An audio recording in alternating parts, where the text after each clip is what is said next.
Here is the latest Higher Summits forecast brought to you by our friends at the Mount Washington Observatory.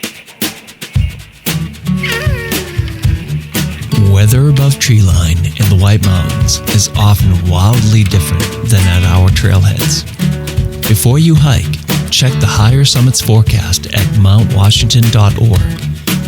Weather observers working at the nonprofit Mount Washington Observatory write this elevation-based forecast every morning and afternoon. Search and rescue teams, avalanche experts, and backcountry guides all rely on the Higher Summits forecast to anticipate weather conditions above treeline. You should too.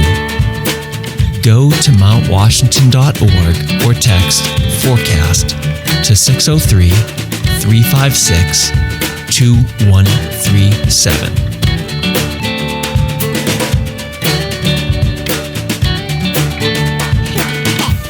Howdy, listeners. Nick here with your forecast for the weekend of February 28th, 2026. Friday. In and out of the clouds under increasingly cloudy skies, trending mostly in the clouds. Slight chance of afternoon snow showers. Possible additional snow accumulations of a trace to less than 1 inch. High in mid-teens above. Wind west shifting southwest late at 35 to 50 miles per hour with gusts up to 60 miles per hour, increasing to 45 to 60 miles per hour with gusts up to 70 miles per hour. Wind chill 20 below to 30 below early, rising to 5 below to 15 below. Friday night, mostly in the clouds, trending in and out of the clouds under mostly cloudy skies. Slight chance of evening snow showers. Possible additional snow accumulations of a trace to less than 1 inch. Lows starting in the mid-teens, then rising through the night to around 20 degrees. Wind west shifting southwest to 45 to 60 miles per hour with gusts up to 70 miles per hour, increasing to 55 to 75 miles per hour with gusts up to 90 miles per hour. Rising to 5 below to 15 below late. And Saturday. In and out of the clouds under mostly cloudy skies, trending mostly in the clear late. Chance of snow showers. Possible additional snow accumulations of a trace to 1 inch. High rising to the lower 20s, then falling in the afternoon to the mid-teens. Wind southwest shifting west at 55 to 75 miles per hour with gusts up to 90 miles per hour. 50 to 70 miles per hour with gusts up to 80 miles per hour midday. Then 40 to 55 miles per hour with gusts up to 65 miles per hour late. Wind chill rising 0 to 10 above. So not looking too bad this weekend, maybe a bit windy up higher. Be safe, go crush some peaks, and have fun.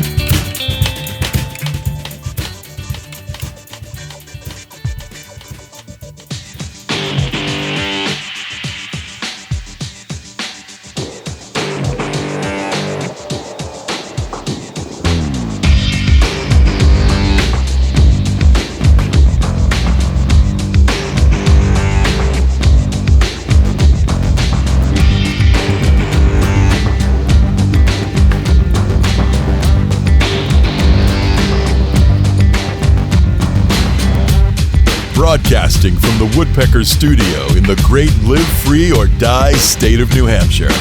Welcome to the Sounds Like a Search and Rescue podcast, where we discuss all things related to hiking and search and rescue in the White Mountains of New Hampshire and beyond. Here are your hosts, Mike and Nick.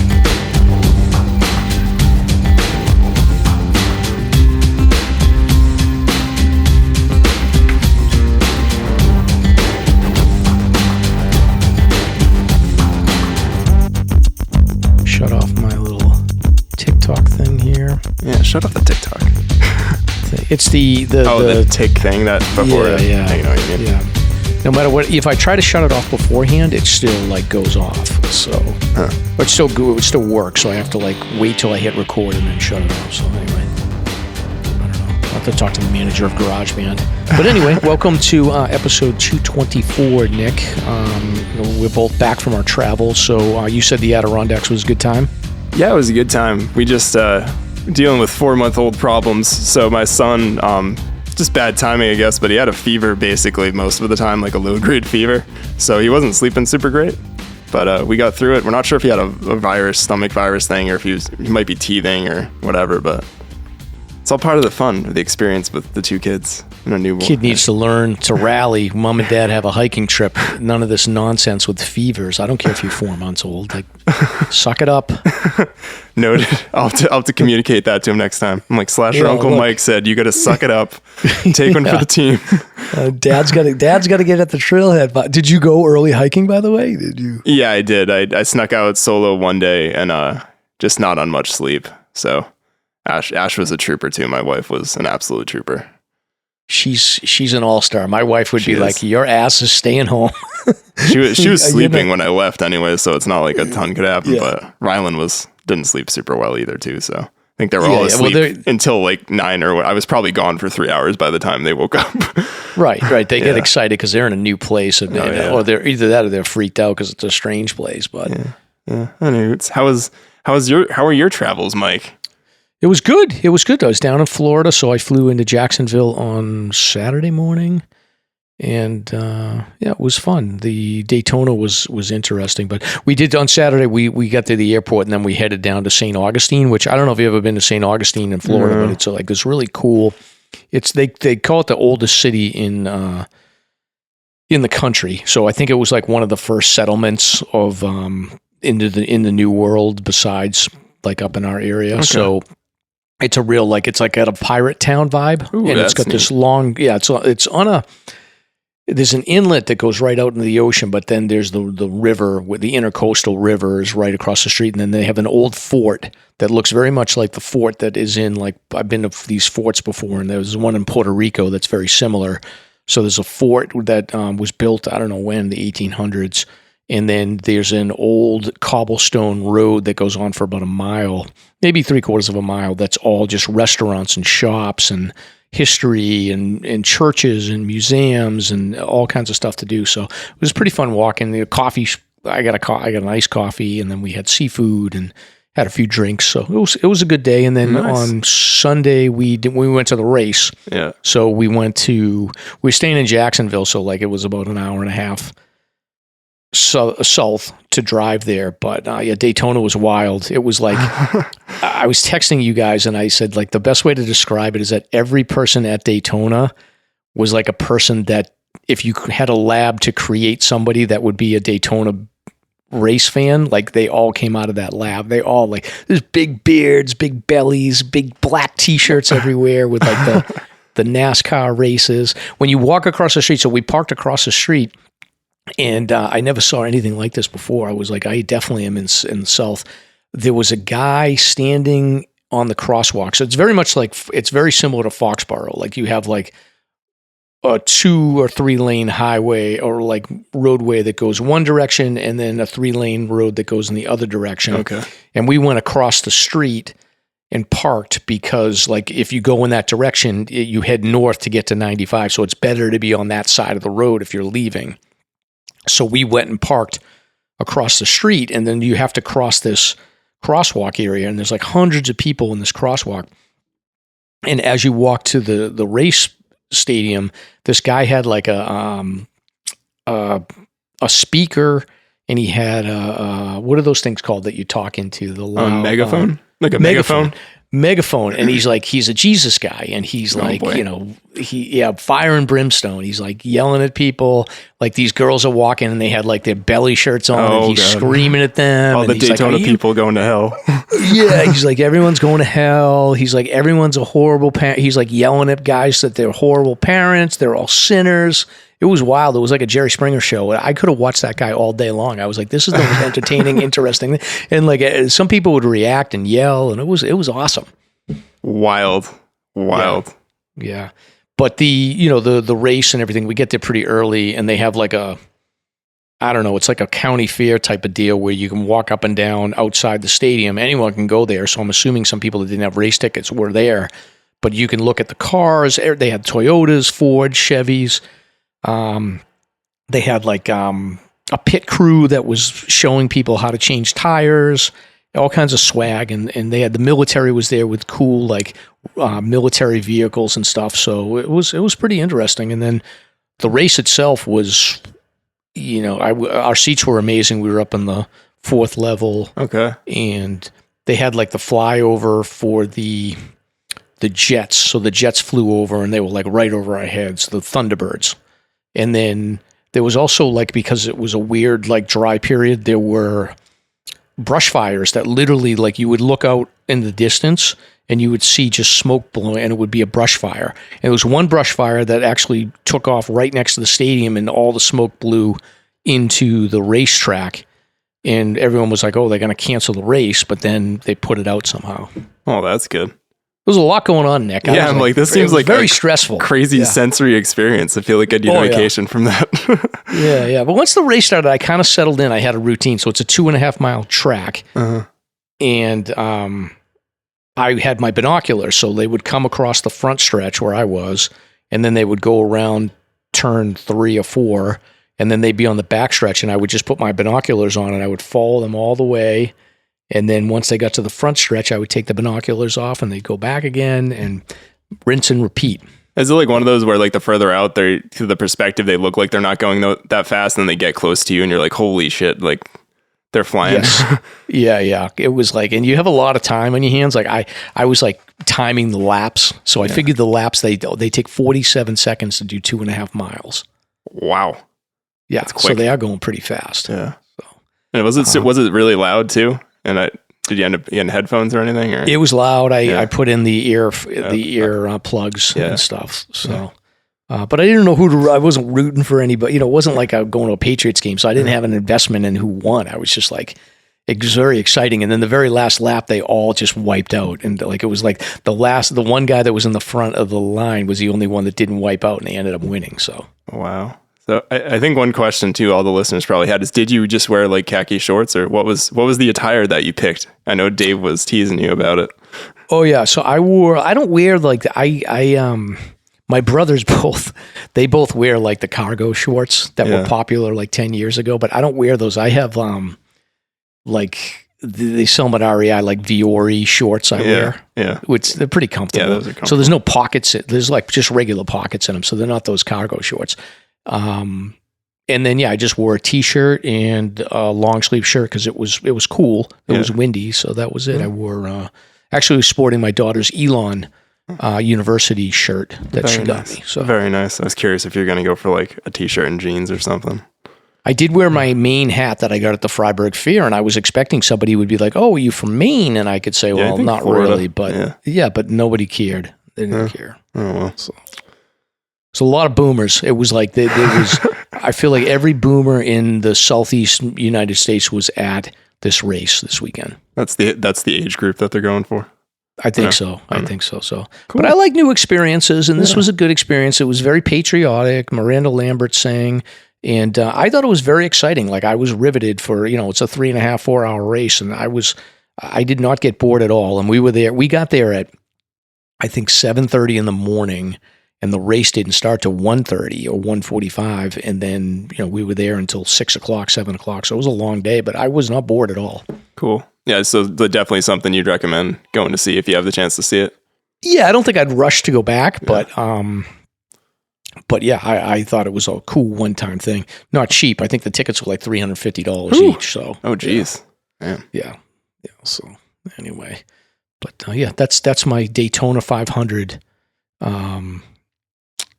Update. I was talking to a friend of the show, John Huck. He's got a friend who is from Connecticut that was racing number 60, and I forget his name. I think it's John Peace. So I was kind of rooting for him, and I was updating our friend John, the Huckster, for the day, just telling him how things were going. So cool. Yep. Anyway, so what else, Nick? I don't know. Want to get in the show intro? Yeah, we can do that. So welcome to episode 224 of the Sounds Like a Search and Rescue podcast. This week we are joined by outdoor educator Ben Mirkin. Ben is the 2024 American Mountain Guide Association Educator of the Year. So we'll talk avalanche education, backcountry leadership, guiding culture, and talk a little bit about how students turn mountain skills into actual careers. Plus, we've got a hiker from New Jersey that unfortunately passed away on Mount Marcy in the Adirondacks. So Nick was there this weekend, so he'll talk a little bit about what it was like out there, and then we'll talk a little bit about this sad story. Plus, a 15-year-old is evacuated from Mount Washington. There was a rescue on Mount Webster, and then we've got snowmobile chaos across New Hampshire. So 35 incidents since January 1st on snowmobiles. We talked about this a little bit in the last episode, and then I think there's like 5 incidents this week. Plus there was our friend of the show, Al, had sent over and said that in Quebec, they had 4 fatalities in one day on Saturday. So pretty crazy. And then I think I was going to pull a history segment, and I got a couple of things in the queue, but they take a little bit too long. So I figured we would just revisit the list of missing hikers in the White Mountains. There's only three hikers that are really truly missing. Okay. And even 2 out of those 3, it's questionable whether or not they're actually in the White Mountains. But we'll talk a little bit about Kevin Race. We'll talk about Stephon Porith Suo, and we'll talk about Michael Miller or Mick Miller. All this plus we're going to do some gear review stuff with smart underwear that monitors your gut health. I feel like this is a Dave shits in the wood story. And then power tool company Dewalt may be developing a new snowshoe that's battery powered. So we'll talk about that. It's clearly not real, Nick. I hate to break your bubble, but anyway, I'm Mike. And I'm Nick. Let's get started. Let's get started.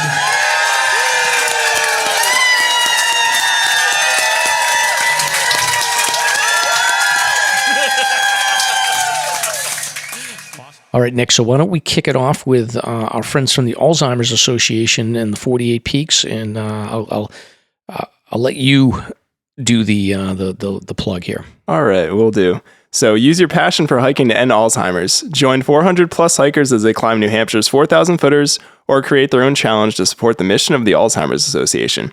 The annual hiker celebration will be Saturday, June 13th at Ledge Brewing with raffles, food, and an amazing community. Hike that weekend or any day you want this summer. No fundraising minimums, but those who raise $125 will receive the annual performance grade t-shirt and a ticket for the hiker celebration. Let's turn the White Mountains purple to end alls. Visit alls.org/48peaks to learn more. And it looks like we've got our team set up now as well. We do. So links in the show notes. You can join the SLASRPodcast 48 Peaks team. We're going to be hiking on June 13th on Mount Adams. So if you want to join us, even if you don't want to do Mount Adams, you can meet us at the trailhead and hike a little ways up and then turn around and go hike Pine Mountain or do something else that's better for you if you choose to. But you can sign up.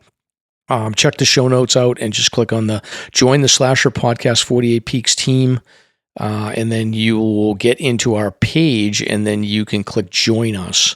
And that's how you'll sign up in order to get on the team. And then the donation goal for us is at least $125 before the deadline, so you can get your shirt. And then anything above that is great. So, but yeah, reach out if you have questions over the Instagram, or you can email us at slasherpodcast@gmail.com. Awesome. Yeah, it was a great time last year. We did Mount Madison. We had a pretty good crew of people that joined us, and it was a beautiful day. Just a great time overall. And Nobby, Mark, did a fantastic job with his sort of speech and organizing as well. And fundraising. I think he crushed it. He crushed it, and then he also added a little interesting drama to the day because right at the very top of airline, his shoes came apart. Yeah. So thank God for the Gorilla Glue or the Gorilla Tape? I think it was Gorilla Tape. He just basically wrapped the sole of his shoe with Gorilla Tape, and it held out all the way up airline to Madison and down. So yeah, Nobby was not missing that hike. He was not missing that hike, and there was no way he would have gone barefoot, Nick.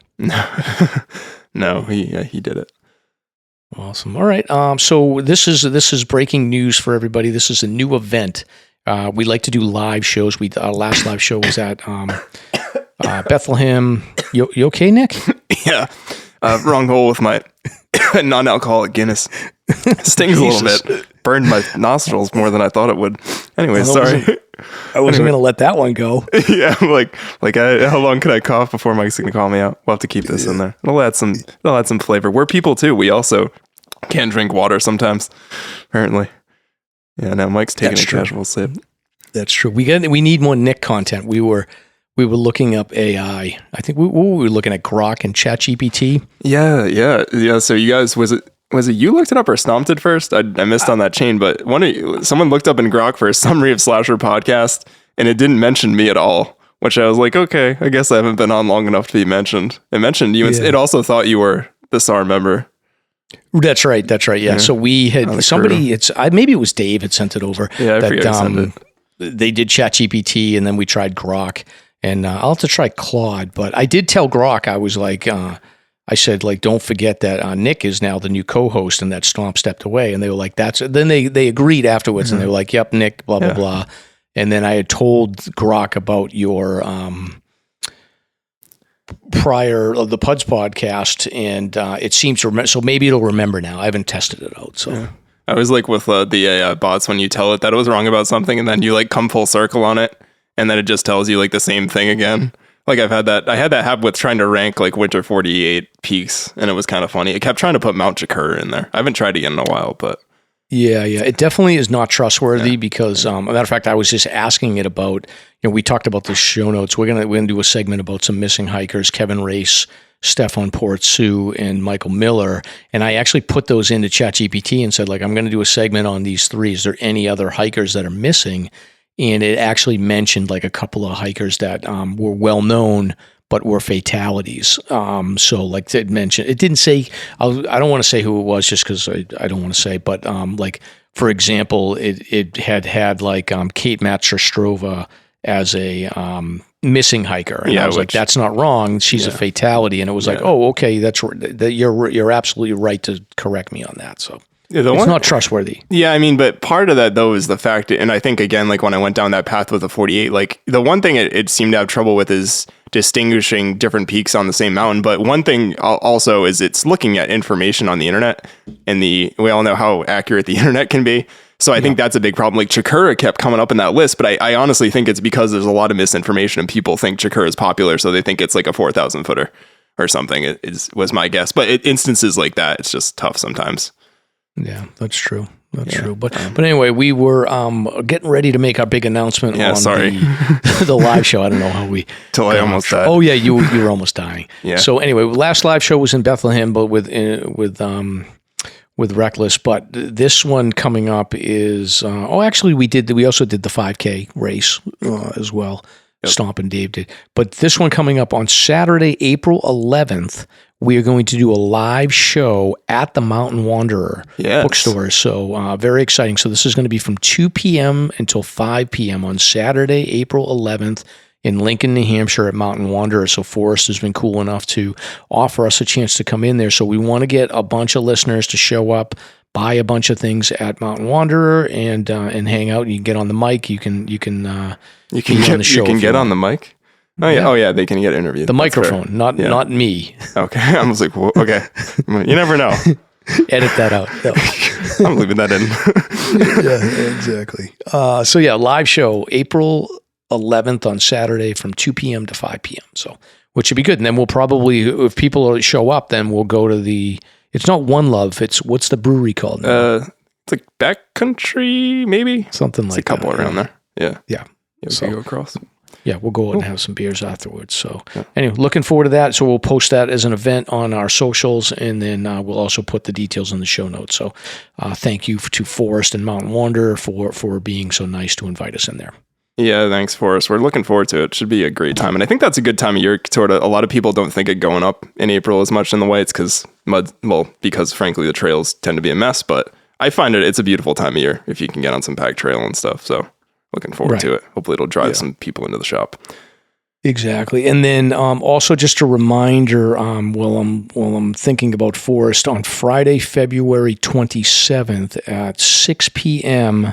at Base Camp Brewing, there is a upstairs event with limited Mountain Wanderer Czech Pilsner available, but they'll be there with books and maps and a bunch of things. So a bunch of fine friends at Feathered Friends Brewing will be hanging out with us as well. So yeah, and actually, based on when we'll probably end up releasing this because of the magic of podcasting, it'll probably actually be tonight when you're listening to this if you just download the episode. So I'll rip that out if that's not true, but it probably will be. That's right. Actually, it will be technically. This show's going to be released on Feb 27th. So I'll put the link in the show notes now. So Cool.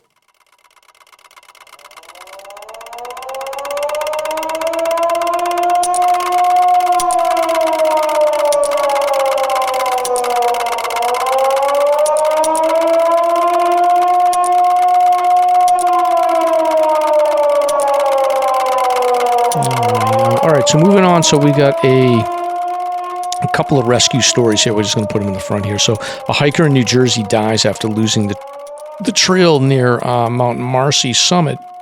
So Nick, I don't really know this area as well as you do, so why don't you do the summary and then you just share your thoughts on the area.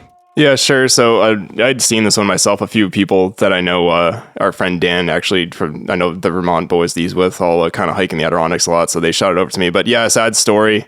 This was back on Thursday, February 13th, February 12th.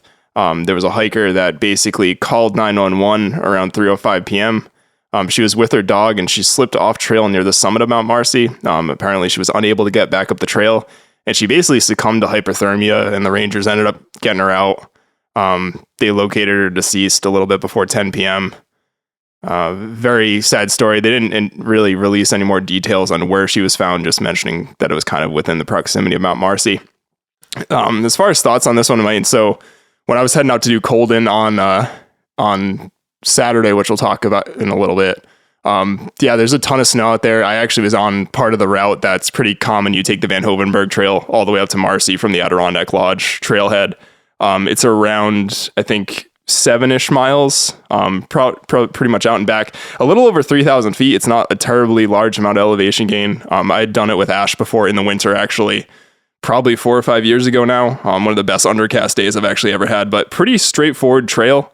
For the most part. So I don't know if maybe she just was tired and kind of slipped. One thing I can tell you is very much like the Whites, there's a ton of snow in the Adirondacks. I think at the Lake Colden outpost, there's like 50 inches of snowpack at like 2,500, 3,000 feet. When I was up on Colden, I would say like a lot of the trail markers are just straight up buried. The trail signs are buried. I would guess there's 4 or 5 feet of snow, if not more, in spots. Pretty steady everywhere. Definitely snowshoe territory. If you fell off trail, like you'd be hurting in the least, spruce traps and things like that. So a really sad story. I mean, especially she had her dog with her too, which I feel awful for the dog and her family. But yeah, I don't know, just a sad one. I'm sure it was just kind of an unfortunate incident. And if you're tired and you're out there and it's cold, you got to be prepared. Who knows what she had for gear on her and things like that. Could have just been a bad situation. Yeah, and I mean, I did a little bit of research on her background, and it looks like, these things always are painful. She's around the age of my daughter, so I sort of think of it in that term. But she definitely had some background in hiking. She was an adventurer, looked like a world traveler. So not a, and I don't know if she was a van lifer. I get the vibe that she might have been a van lifer. Definitely some photos on her Instagram where she was on Mount Washington. So she's been in the Whites before. What I didn't see was... it looks like she's been in the Whites. She's done some through hiking and whatnot. But what I did not see was a lot of evidence of prior winter hiking. It looks like this might have been like the start of, her winter condition hiking this year. So, I mean, I don't know. Maybe she had some more experience, but she certainly didn't post it on her Instagram as she did. So newer winter hiking can be difficult, and it's just a tragedy for sure. But she definitely lived an adventurous life, and she knew what she was doing as far as hiking and getting out there. But it can happen to anybody. So condolences to the family. Yeah, condolences to the family, and I mean the trail out there too. You're exposed, from what I remember, for maybe the last half a mile or so, or mile up to Marcy. So it's just for people to kind of give you an idea if you're familiar with the Whites. Like, it's kind of a long, steady path for, I don't know, the first probably 5 or 6 miles, and then you sort of pop out into Alpine Zone, that final hump of Marcy. It seems like we should get Dan in here to talk about the ADK a little bit more, Adirondacks, but it seems to me like the calculation has to be a little bit different in the winter in the Adirondacks compared to the Whites, where you always need to factor in a little bit more time, but I think that there's a lot of places in the Whites where like 2 to 4 hours is reasonable. It seems like that calculation in the Adirondacks is really probably more 4 to 6 hours just because of the distances, right?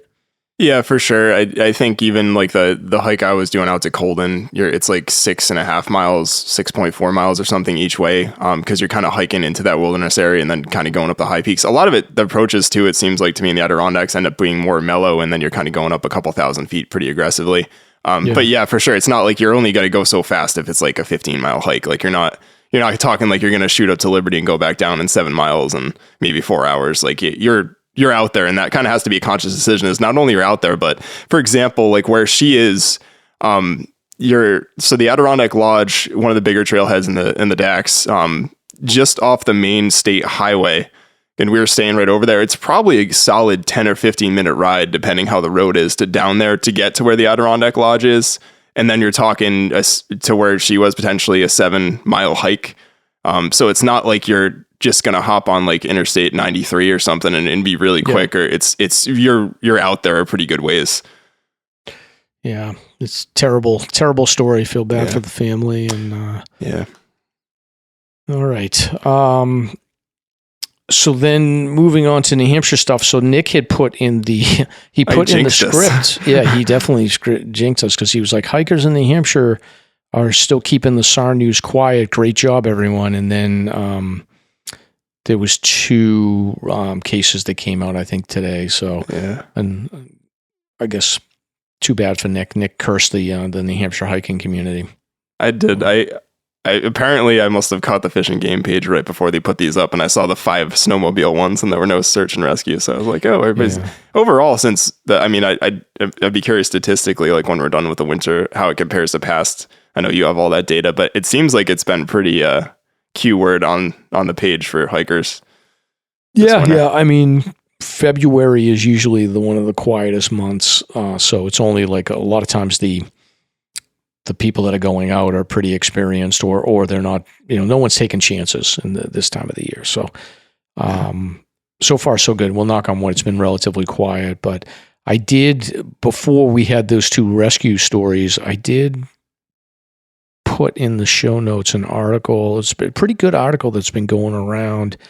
Boston Magazine did a deep dive into it. The writer is Catherine Elton, and she posted this on Boston Magazine on February 4th. And I think she did a fantastic job. So she broke down the rescue of Patrick Bittman. That was, I think that this rescue happened. Let me just get the exact date. This was December 19th, 2024. So right before winter season 2024 into 2025, so last year.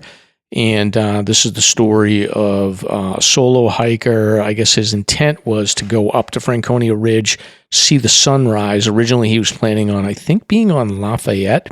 So he was going up to Falling Waters, and then he was going to make his way across the ridge with his headlamp and then see the sunrise on Lafayette, which is a great plan. But when he got up to Little Haystack, he ended up getting hammered by the weather, and as is common in these situations, made his way over to Lincoln. And as he was making his way over there, he realized that, as he said, it took him like 2 hours to get maybe like a very short distance away from Little Haystack. And eventually he just decided to bail out and make his way down. But as is so often the case, once you're up there, Nick, on that ridge, it's very hard to, once you get far enough away from Little Haystack, like it's basically like a needle in a haystack to try to find that entranceway into the trail back to Falling Waters. So as it often happens, he didn't make it far enough and went down into the thick brush and dealt with like spruce traps and all kinds of nonsense. And by the time he realized he was in trouble, he had called 911. I guess he passed out. Then he woke up. His phone was working. He was able to call 911. He eventually got in touch with Jim Nealon, and Nealon had put together a call to the PEMI search and rescue teams. They got Fish and Game activated. They got the PEMI SAR team activated. Different groups going up Falling Waters at the same time. They had his location on GPS based on the phone, And Nealon was calling him every 30 minutes based on the article. But like the last call he made, nobody picked up. So he was really nervous, but he knew that the rescue was, by that time, some of the Pemisar guys had made it up. They knew basically they had to go to Shining Rock. And then he was at that same elevation as Shining Rock, but they had to cut into the woods in order to get to him. So they went a little bit higher and then made their way down. The Hasty team made their way down. They did find him, and they alerted Nealon. And at the same time, they were working a helicopter, but the visibility was no good. So the helicopter, the Army National Guard, they had basically went to Cannon Mountain, waited it out, and just as they were warming the hiker up and getting him settled, they were getting ready to, I guess a litter team had made it there, and just at that moment, Nealon realized that there was an opening in the sky, so the helicopter team was able to get up there and pick him off and get him to the hospital in about 10, 15 minutes after they got him. But he was pretty close to dead. Probably another hour or two, he would have been gone. Yeah, I mean, like you said, Mike, that can't find the trail going down from Little Haystack. I mean, that's something that's in one of Ty's books, with The Last Traverse. It's a common theme that people can't find that little gap in the trees in the scrub to find it. I think with the snow drifting and things like that. And yeah, I mean, that's something like even when we get into talking about this weekend, I ended up attempting Mount Cold and not doing it, but it's always fresh in my mind when your tracks are getting blown behind you. And even like when we did Jefferson, it's a little bit different. But it can be really hard to find your way back in tree line. You think it wouldn't be difficult, but if there's blowing snow and bad visibility, it can be very difficult to retrace your steps. Even with a GPS device, like a watch or anything like that, it can be almost impossible in bad weather conditions, and let alone when you're hypothermic and cold and you got adrenaline going and you're nervous and a bunch of other factors. You're not going to be thinking 100% in a situation like this person was in. Yeah. And it's crazy. It's funny. They talk about Lieutenant James Nealon, and he does that. And I've heard Stomp talk about this too, is like they'll swing into the parking lots in these bad weather days, and they'll look and they'll see that one car there, and they start thinking like, Jesus, what's that person doing up there? Why is that car there? And sure enough, he gets the call like later on in the morning. So yeah, it's a crazy story for sure. But this guy, luckily he had done the nighttime traverse, and he was able to get a good crew to help him with the rescue. But it's funny in the article, it's, Nealon's in there saying, who the F would be up there in this goddamn weather? He wondered. So this article is really well written. I read it at lunch. The perspective it gives of everybody going in there is fantastic. She did an absolutely amazing job on this article. So down to the details. If you like the way Ty writes, like you'll like the way that this is written. Yeah, 100%. And I think what happens too is like you got that Little Haystack. I think if you're on Little Haystack and you head right down, you've got the stanchions and the guide ropes, but I don't know if they get covered up in the snow. I can't remember. Yeah, I don't know. I mean, I've only done the ridge, the loop once in the winter, and I did it with not a lot of snow, but I don't know if it's always blown, so it doesn't really stack up much. Like where you pop up on Little Haystack, kind of like Adams and Madison, where it's like it just gets a foot or whatever on, and then it's just ice and rock. Because it's never really settled there. Yeah, the other interesting thing about this is that the guy had hot coffee in his thermos, but he was taking his gloves off, and he was like trying to work his GPS or writing his journal notes or something, and so he didn't eat, he didn't drink his hot coffee, and that's when the hypothermia crept in, and it happened quickly. So he just got a mental fog, and he was smart enough to know that he had to get back down. But I think when you get past Little Haystack a little bit, like it's a needle in a haystack, and you think like, okay, there's an opening I can get down. This must be it. And it's not it, because it's pretty open up there. So you just keep going down, and then next thing you know, you're in like spruce trap hell. Yeah. So it's good article. Anyway, on to the next one here, Nick. We have a rescue that happened this weekend. So a 15-year-old was experiencing allergic reaction on the summit of Mount Washington. So it was a Boy Scout troop from Connecticut. And who knows what happened here? I mean, it's probably a food allergy. The kid might have got a hold of something, or cross-contamination of peanuts. Or who knows? Yeah, that's right. That was the first thing I thought too. Yep. So, but they were basically on the summit, and they were able to alert the state park crew, and the New Hampshire State Park crew was able to, I guess, get the kid inside and help a little bit, and ultimately they were able to load him into a snowcat and transport him back down to the mountain. So the alert came in around 1 p.m., and then by 4 p.m. they were able to get him down and then get him on his way to Androscoggin Valley Hospital in Berlin for treatment. So it's pretty scary being up there with a food allergy like that. I can only imagine the scout leaders must have had a heart attack. Yeah, not a good place to have a food allergy. And well, I should say, especially this time of year, if you're up there when everybody's up there in the season. They took him down in a snowcat, so that must have been a pretty interesting ride.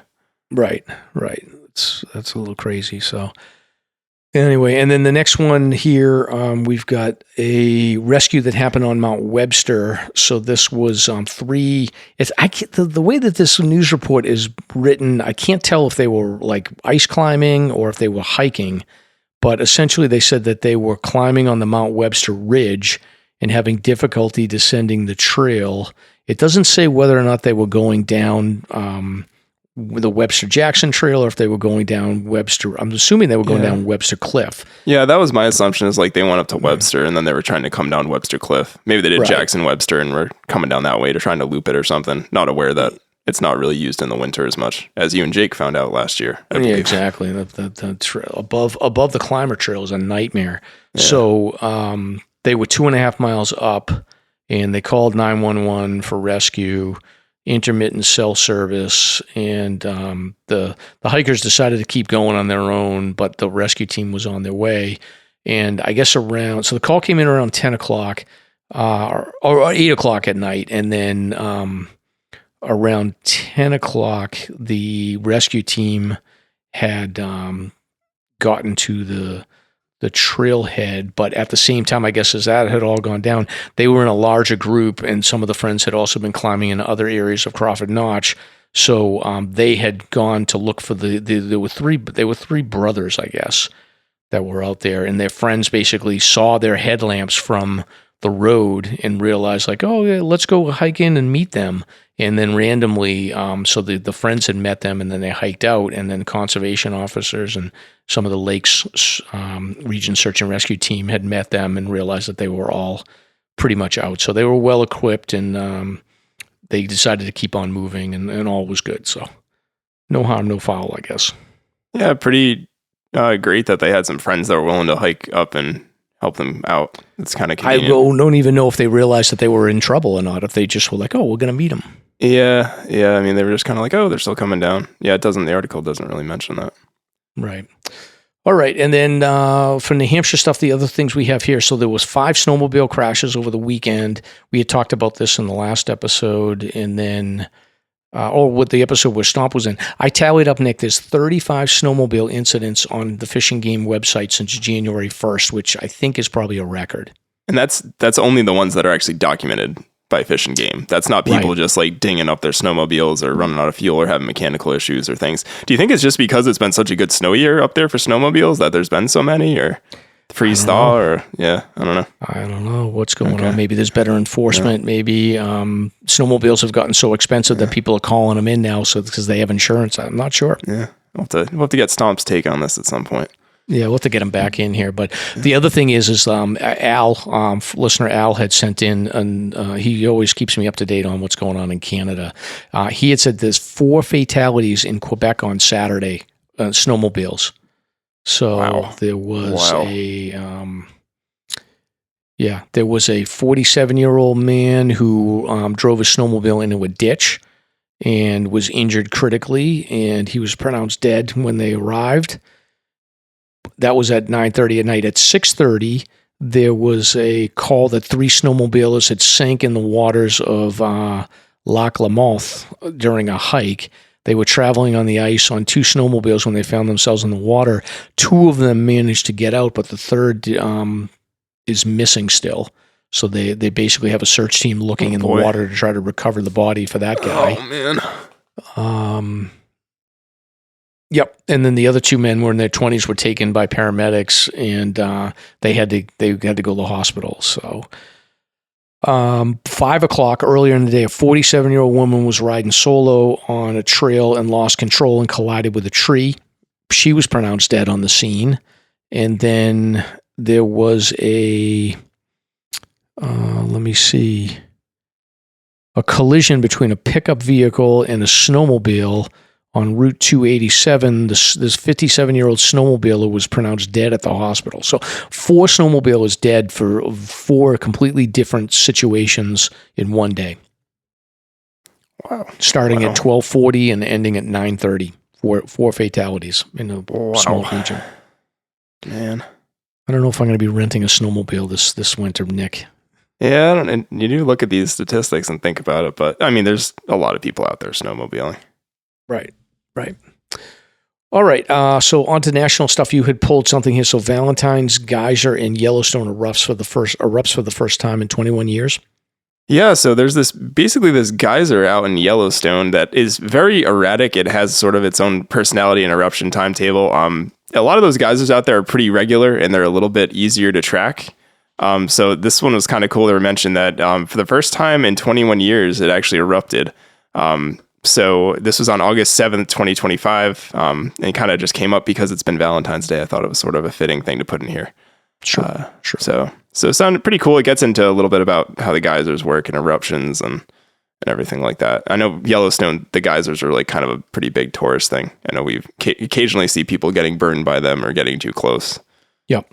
Or getting melted in acid and dying. Yeah, not good. Not good. Right. Don't do that.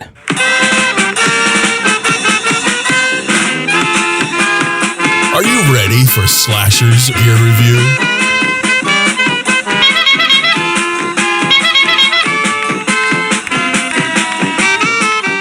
And now moving on to the Slasher gear review. We've got some gear that we're going to talk about. There's out of the 3 pieces of gear that we're going to talk about, only one of them is actually functional and worth talking about. But we're going to talk about smart underwear monitors and gut health right now, Nick. Sounds great. So we got smart underwear analysis reveals people fart 32 times per day on average. So do you consider yourself below average or above average when it comes to that statistic? I don't know. It maybe below average by a bit. I've never counted before. I think Dave mentioned that he has a clicker that he uses to track such things. I don't have a clicker. Maybe I need to get one of those. What does the clicker do? Does it just click? Just like a clicker to him? No, just like a clicker to like when they like count people going into seats or things like that. Okay. Yeah. Apparently that's what he told us through text message. He's a strange dude. He is a strange person. But anyways, we've got scientists developed a wearable sensor that clips onto your underwear and monitors gut bacteria activity by measuring hydrogen gas and flatulence up to a week on a single battery. Wow, what battery life? There's always things like there's people that are designing devices for everything. It's kind of, imagine being someone that was working on this as a project and you're like, this is what you're doing at work every day. So it's kind of crazy. So yeah. So it says the device detected dietary changes with 94.7% accuracy. So I guess looking at kind of the amount of flatulence you have based on what you actually eat. And it said that participants actually passed gas 32 times daily on average, but far more than the 10 to 20 episodes people typically self-report. So I guess we're releasing flatulence that we don't know about. So and gas counts range from 40 to 59 episodes. And it suggests that there may be no normal. Yeah, so I guess if you're interested in your gut health, you can check out this little device. Biosensors Bioelectronics X is the company that published it. How long were you dating your wife before you guys sort of broke the farting in front of each other, like barrier, I guess? I don't know what you would call that. There should be a word for like the farting in front of each other barrier. Like some sort of comfort sort of deal. I don't know. Yeah. I feel like I probably had to have done it. Like I feel like pretty early. It was probably within like a year or so. I don't know. I think Ash still may not have broken that barrier with me. Really? Yeah. I mean, like maybe that's very demure of her. I think she just it happens occasionally. She listens to the podcast sometimes too, but yeah. So she'll see how she feels about this. But yeah. she's pretty polite with that type of thing, I guess. Whereas I'm kind of just, I get blamed for everything. I get blamed for the flatulence that everybody has in the house now too. So if my son farts or Ryland farts, it's automatically assumed that it's me. And I'm like, no, it's not. Right. Wow. Well, what about you? Nobody in our house farts. Nobody in our house farts. No. Not a thing. No. Not a thing. No. So. They don't exist. Okay. That's never happened before. Yeah. On the off chance that Mrs. Mike doesn't listen to every episode, but she's got friends that do. So that's my story, and I'm sticking to it. So okay. Excellent. Which is good. So 32 times a day, though, huh? Yeah. Huh. So it depends on what you ate the day before, but yeah. I don't know. I think I'll probably save my money, but then did you look? I actually didn't look up. So what's up with these Dewalt 20-volt snowshoes? So these are this is a YouTube video. Did Stomp put these in, or did you put this in? Stomp put this one in. He did. Okay, so it's this cool. I think it's an AI video, but it's basically like these little tractor.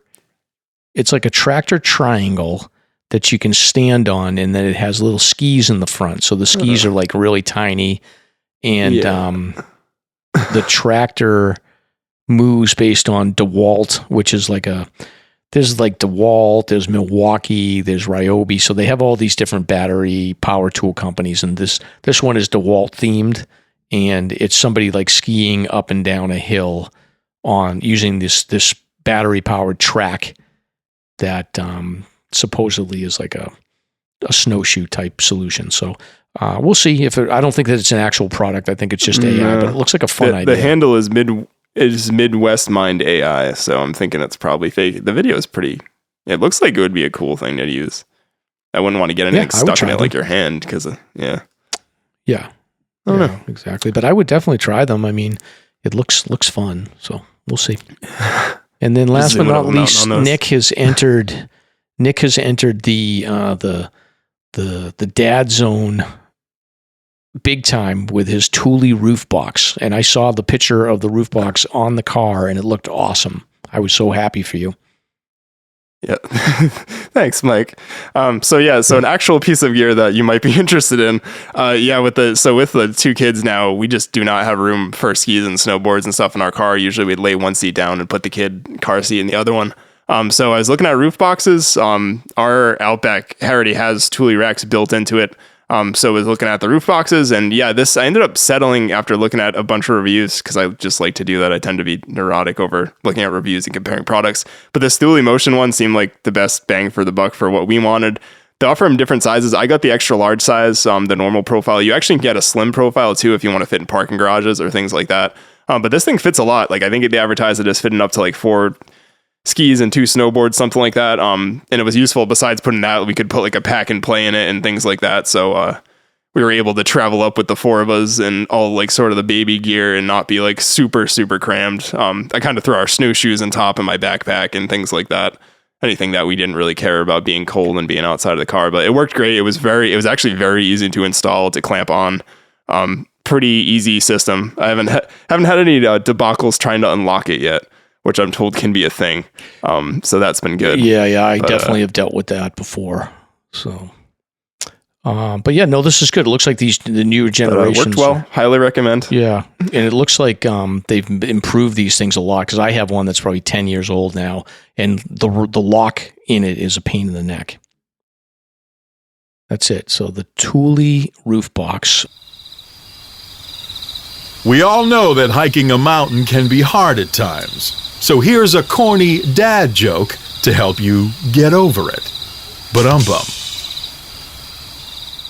All right, Nick. So now's the part of the show where we do a dad joke. Hold on.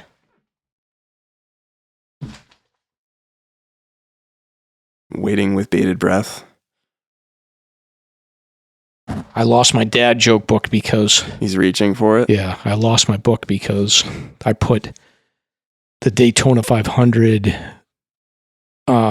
program on top of it, so I had to dig it out. So this is what defense weapon does Santa have on his sleigh just in case he runs into trouble? A mistletoe. Oh, that's good. A mistletoe. So that's solid. That's my holiday dad joke. All right. Next up is stickers, Nick. So get your free stickers at Mountain Wanderer and Spinner's Pizza Parlor. Go in there and just ask for them, and they will give you your stickers. And then if you're interested in Slasher swag, you can go to our online bonfire shop. Choose between our super popular hoodies, classic or V-neck tees, and more. The color selection is great, and they are priced to move. So help spread the word about Slasher and represent today. And then if you want to donate coffee and pay for Nick's new Thule roof box, you can go ahead and check out Slasher's Buy Me a Coffee site. Donations help us pay for web hosting, distribution, live events, and Dave Shits in the Woods flatulent tracker that we're going to buy him this month. Important stuff. Which will be good. Important stuff. So, and then it looks like we got a coffee donation this week, Nick.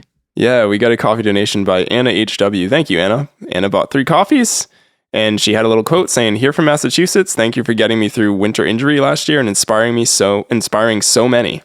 33 out of 48 done and planning to finish this year. Thank you all." So thanks, Hannah. We appreciate that, and we wish you all the best on finishing your 48 this year. Very good. Very good. Yep. She should finish this year, which will be great.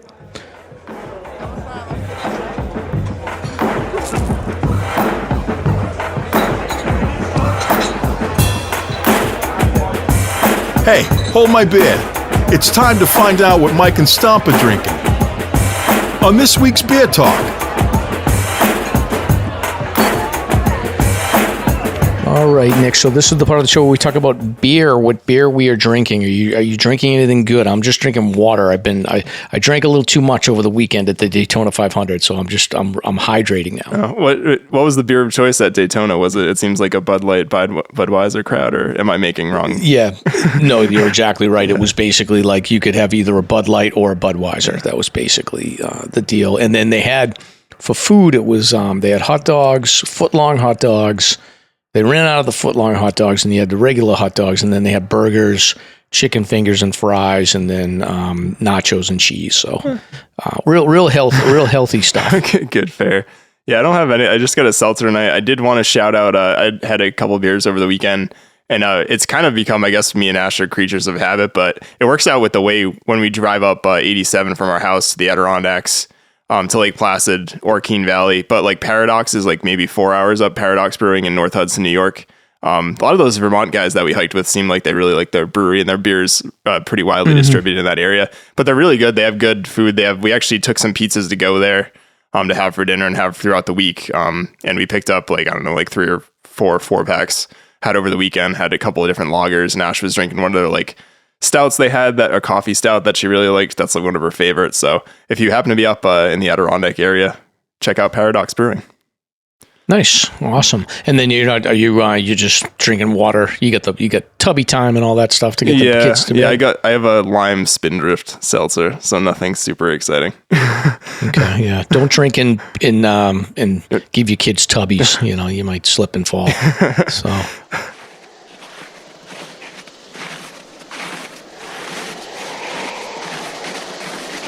I knew we should have gone left back there. Stomp, don't worry. I know it's this way. I've got a feeling in my gut. Are you sure you're not about to have a bowel emergency? Totally. We got this. But I just blew out my hip. Fell down that gully with my 40-year-old microspikes. Suck it up, Stomp. It's 4 p.m. We're at 3,500 feet. We got 9 miles back to the parking lot. Your leg may be broken. We got no cell connection, and we can't feel our fingers. But we're finishing all of my list tonight. By the way, I need some water. I'm empty. I would if I could see what I'm doing, but my headlamp batteries are dead. You gotta be kidding me. What a chump. This is the last time I hike with you. Whatever, mister. Do you know me? I have a podcast. Whatever. Let's find out what Mike and Stomp have been hiking. All right. And then this is the part of the show where we talk about recent hikes, where we've been hiking. And unfortunately, I've been dropping the ball, Nick, the last 2 weeks. I haven't been able to get out. But you've gone to the Adirondacks, so why don't you break down some of your adventures there? Because you went crazy. Yeah. So I alluded to it a little bit, but the one big thing I used to think, doing the hiking is the hard part. And I'm sure you can sympathize with this, Mike, having had 3 daughters of young age, but it's like half the battle is just making sure like nothing's going crazy with your kids. So my son was kind of coming down with, he was being fussy, I'd say Thursday night. We left Friday and didn't sleep a ton. And then Friday into Saturday, he just didn't sleep. Like he was waking up every hour, and we're still not sure like whether we don't think he's teething because no teeth have showed up. He'd be kind of young, but he had some sort of stomach thing going on. So he was just basically awake a bunch of the trip, pretty fussy. So it was like a battle. Like he was okay on the ride up there. But it was kind of a battle to just get some sleep. And like I said, I get a shout out my wife, Ash, again. She did awesome with him and still allowed me to go hiking one morning, even though I think they slept for most of the time that I was gone, probably in the morning. But yeah, we got up there on Friday night to like a 5-6 hour ride. And we got at the rental property like maybe an hour or so before sunset. We were all going to try to go out to check out Heart Lake, which is basically a lake near the Adirondack Lodge. And you can kind of oversee like Marcy from it. And there's a loop trail that goes around it. So Rylan and I ended up checking that out while she kind of hung back with Ethan. She wasn't really feeling going, and kind of just wanted to chill out. So we snuck out, and it was funny. We got there Friday night, especially during the long weekend. I thought maybe there'd be more cars in the lot and stuff, but there was almost nobody there. Really? The trail was super packed down. I had my snowshoes on, and just kind of bundled up Rylan in her boots and stuff. The trail was packed enough that she wasn't like going through or anything. And she only weighs like, 35, 40 pounds anyways. So as long as she stayed on the trail, she was good. But yeah, great views. I've been to that lake before, and we've done Street and I, so we've gone by it, but we've never done the full loop around it. And it was really pretty. It was like kind of overcast, but a high cloud ceiling. So, like I mentioned, we could pick out Marcy and Phelps, some of the high peaks and Mount Joe. And those were really just pretty pink hue, kind of like sunset vibes going on. Yeah, I saw some of the pictures. It looked nice. Yeah, and it was just wild to me too, I've been there like Memorial Day weekend and stuff where there's like hundreds of people, not hundreds, but a lot of hikers around. Like we didn't see anybody until we like got back to the lot. It was kind of just, we felt like we had the place to ourselves, which was kind of a cool vibe. And gave my first piggyback with snowshoes on. So that was kind of, nice. Was kind of fun. And all trails lied because there was definitely, I think it's at 100 feet of elevation gain, and I think my watch had 300-ish or 400, which when you have a kid on your back is a big difference. Yeah, right. It doubles. So we did that Friday night, and then, like I said, Friday into Saturday was just kind of rough. I pushed back my alarm, I think, 2 times. I wanted to get started at like 5 a.m.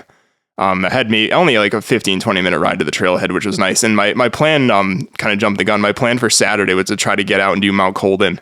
That's a 4,000 footer. Yeah, it's one of the high peaks out there. And one of the Adirondack 46. I've wanted to do it before in the summer, and had to bail on it just because the weather wasn't great.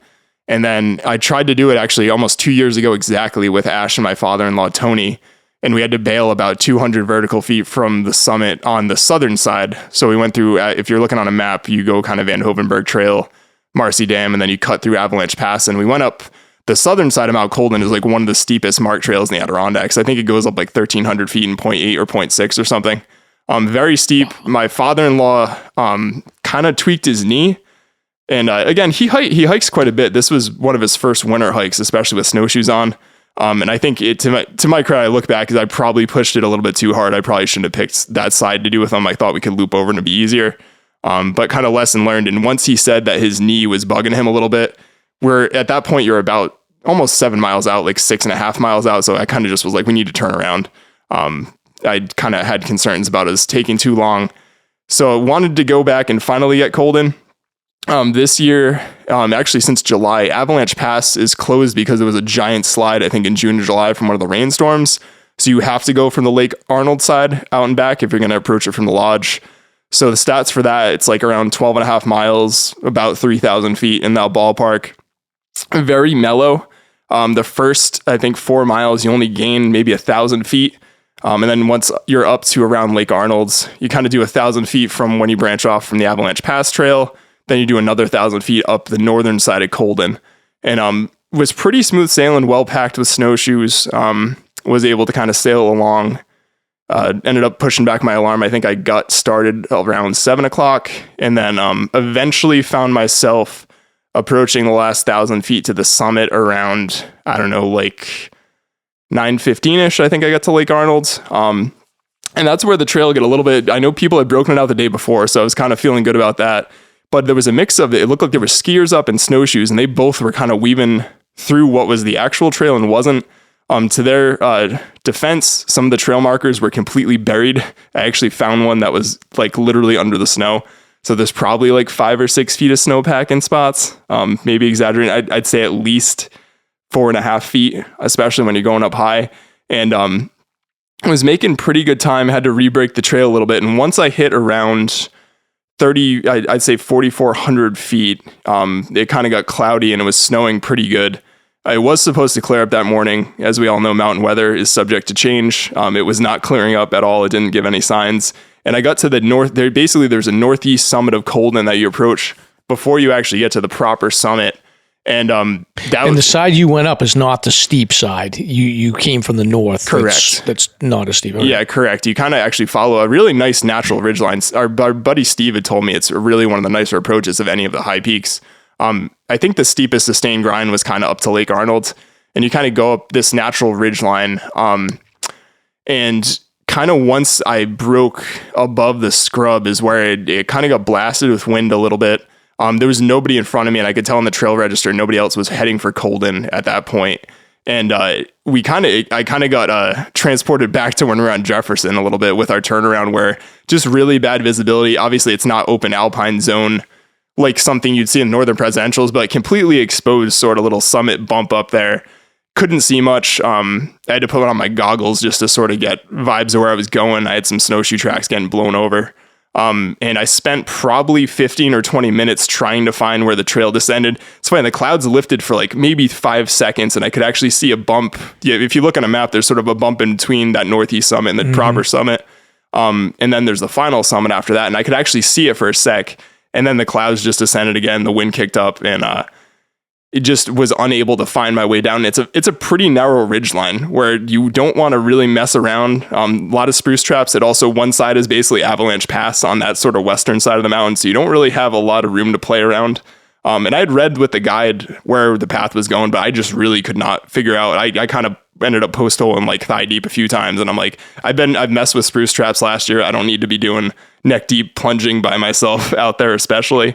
Right. So long story short, I pretty much made the decision to turn around.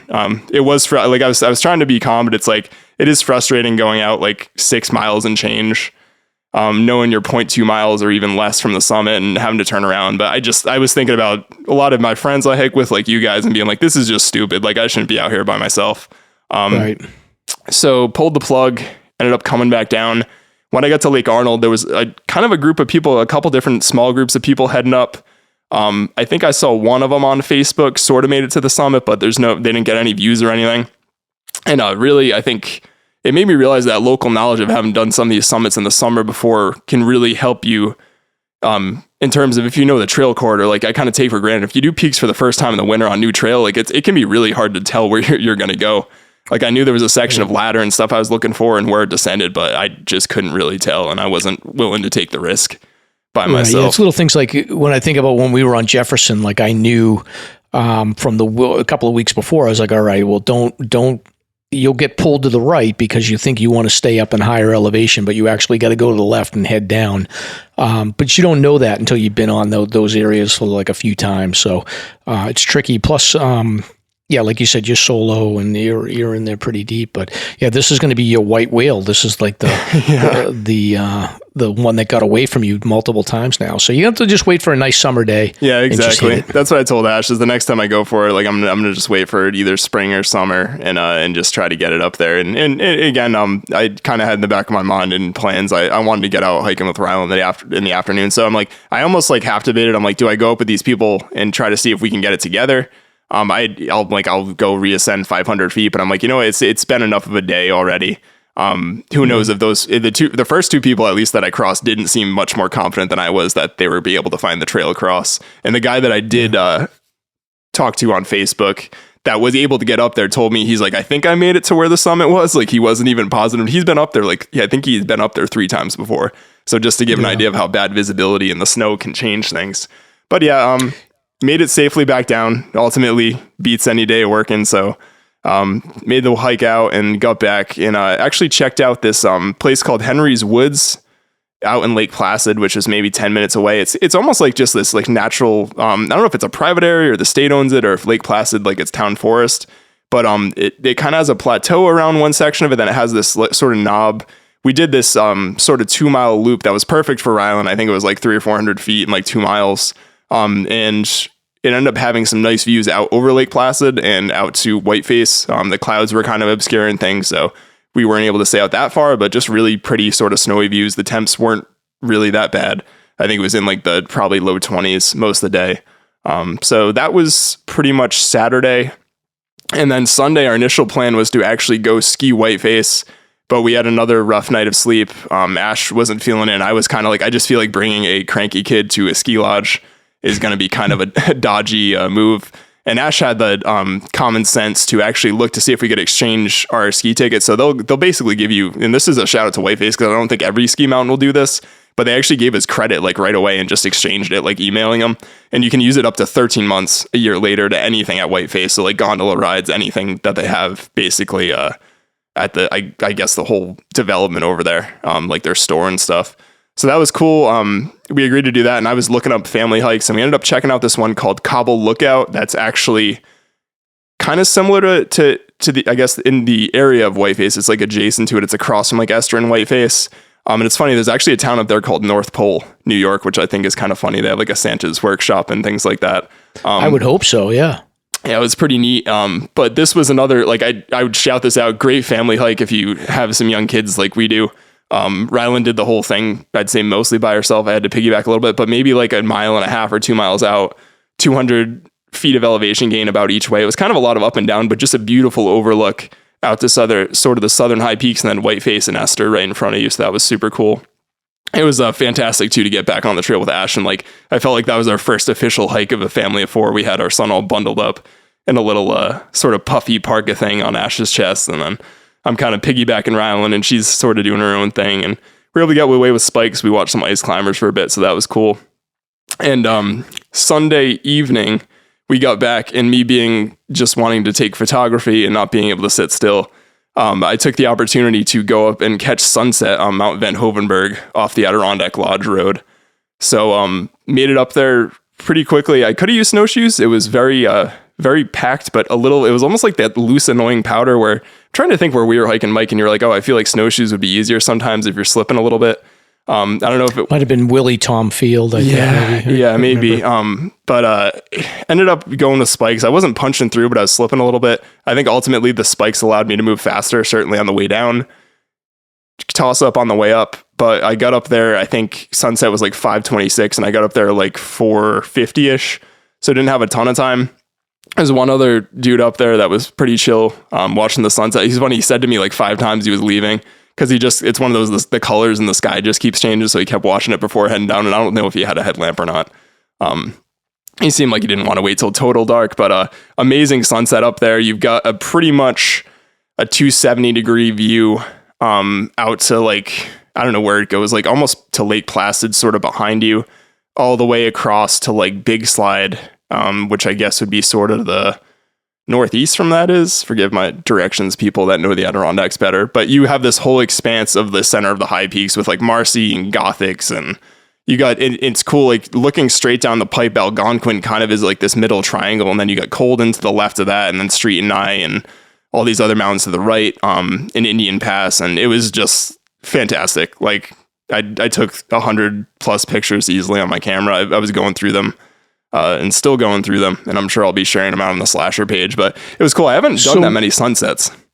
So if I wanted to go to the Adirondacks, it seems like, just looking at a map here, like this Heart Lake seems to be like the jumping off point. Is that like their Pinkham Notch?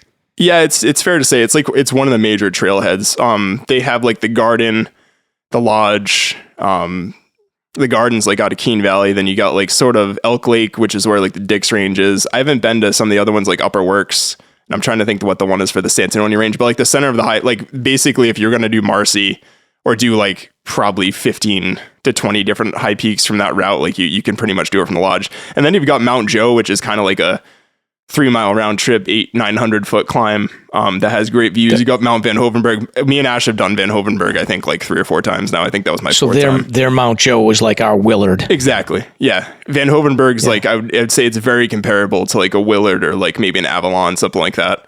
It's like a 4-mile, 5-mile, 1,000 foot thing, and just open ledges, very similar vibes. But just great views, bang for the buck. But yeah, hiked out of there. I may have to book something this summer. We'll see. We'll have to do. We got to do a slasher field trip. I think get some people out there. I can't show back up with the Vanderfest next year without having done something in the Adirondacks. You gotta get some street cred out there. But right, exactly. It was great. Yeah, it was awesome. Running down through. I was basically running down the trail on Van Hovenberg, and I was like having a in my element like flow moment of just watching the sunset. You could see like the mountains kind of through the trees and crap, and it was beautiful. And rough trip with the sleeping, but that is what it is with kids. And again, Ash is awesome. I really feel like too, it was one of those moments we had as like a couple where I'm like, you get like married and you go through all these changes. You're like, we just dealt with like this whole thing of like not really sleeping a ton and dealing with a fussy 4-month-old and our 3-year-old like all weekend, and we still had a great time, and they seemed to have a great time. So we were super happy. That's good. And I'm sure they slept in the car ride home. Oh yeah. Yeah, he slept like literally like 7 hours, I think, in the car. He was kind of better by Sunday morning when I was hanging out with him. He like pooped like 5 times, and he seemed to feel better. And that always makes me feel better too. Yeah, I'm like, yeah, right. We know when you're grumpy, sometimes you just got to find a bathroom. That's right. Right. Dave Shits in the Woods will tell you that. So, so. All right. And then future plans, Nick. Are you getting out this week? You getting out this weekend? No, I'm not. I'm not getting out this weekend. We'll be getting up to New Hampshire. We're staying with our in-laws. Not this weekend, but next. So maybe we'll get up to, my father-in-law wants to hike again after he finally wants to winter hike again with me after the Mount Colden incident that he's referred to it now. Nice. So maybe we'll do Pierce or maybe even Willard or something. We'll do something easy and packed, and we'll get him up there as long as it's a nice day. What about you, Mike? My friend Jay is, he's going to be on a notable hike here, but he is continuing his hiking journey on the 52 with the views and the 4,000 footer. So I'm going to see what he wants to do. I had kind of thrown out there double heads. I haven't been up there in a long time. So I was like, maybe we could do those, and I'll go the other way. I'll go, I forget what they are. I think South Doublehead is that one. I'll go up there, and then we'll go to the one that doesn't have the cabin on it first, and then go across and then come down the ski trails. Maybe we'll bring the sleds and see what happens. But I don't know. That was just an idea. So we'll see. So I've got the double heads makes me think of and I think this came up in the Christmas episode, but what's that like? That's that farm that does the Christmas stuff for that area in Jackson. Nestle Nook. So when we stayed at the place over there during COVID, like 3 or 4 times, we'd always go around Memorial Day weekend. I think it was 3 times we did it. But we'd end up hiking Doublehead a lot of times the day that we were up there because it was like 5 minutes away. And it's an easy. Two of my buddy Mike and Wilkie both broke a trekking pole in the same section coming down from South Doublehead. In the same spot. Yeah, it's steep. It's super steep. Yeah, it's washed. And that's the new path too, which is weird to me. Which you think the new path would be less gravelly, but I don't know. Right. And I have no idea what it's like in the winter there, if anybody even goes down or up or down that path, or if they just go like, they kind of do a T, you know what I mean? They go up the ski lift, the ski trails, and then go one, then the other, and come down the ski trails. I'm not sure. Yeah. I'm sure there's great views. I didn't even realize there was the whole back section off like, is it probably South Doublehead? Because you have the ledges like on the Black Mountain side, and then the back you can see like the bald faces. You can look out to crap. Yeah, it's cool there. So we'll see. Yeah.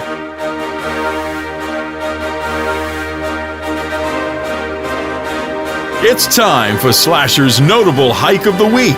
If you want to be considered for the Hike of the Week, simply tag Slasher on your social media post. But Nick, this is the part of the show where we do the Notable Listener Hike of the Week here. So we got a list. We got a little bit of a list, not a huge list, but we do. What do we got? We have some people this week. So we got Dave Shits in the Woods is already back in here. I think he's just tagging along with these other people so that he gets a chance at a notable hike mention. This is just my take, but I could be wrong. I think he's strategic. So we got tagged a few times for this, and it looks like they had a great day. I'm glad they had a fantastic time out there. So Dave Shits in the Woods, Liz Faye, Jakester D2, P Clement 20, and Steve Eats Shit. Big Bickford Mountain in Franconia Notch. So it looked like a bushwhack. I think it's a 200, New Hampshire 200 highest. Was looking at the map where this was, and it makes sense because I saw it looks like they had views of like Garfield and the Twins And actually, I meant to send them a picture last night when I was going through editing, because I have a picture of Big Bickford, I think, from the last time I was on Agassiz. So you can kind of see it sitting out there. But really great views, and I guess they were kind of unexpected. So yeah, that's what they were saying. So, and it's good to see our friend Steve from the Cape got out. Or he's been MIA for a month or two. So I was actually going to message him to just check in. But good to see you got out. Yeah, looked like a great day. So JH Black, 1970. Imp face, and he commented, I sent him a comment just being like, I forget exactly what I said for the Slasher podcast page, but anyways, he said, hopefully gets me a step closer to being accepted as a cool hiker with Mick MCL, or Mike's Instagram handle. And he said no crumpled water bottles were visible.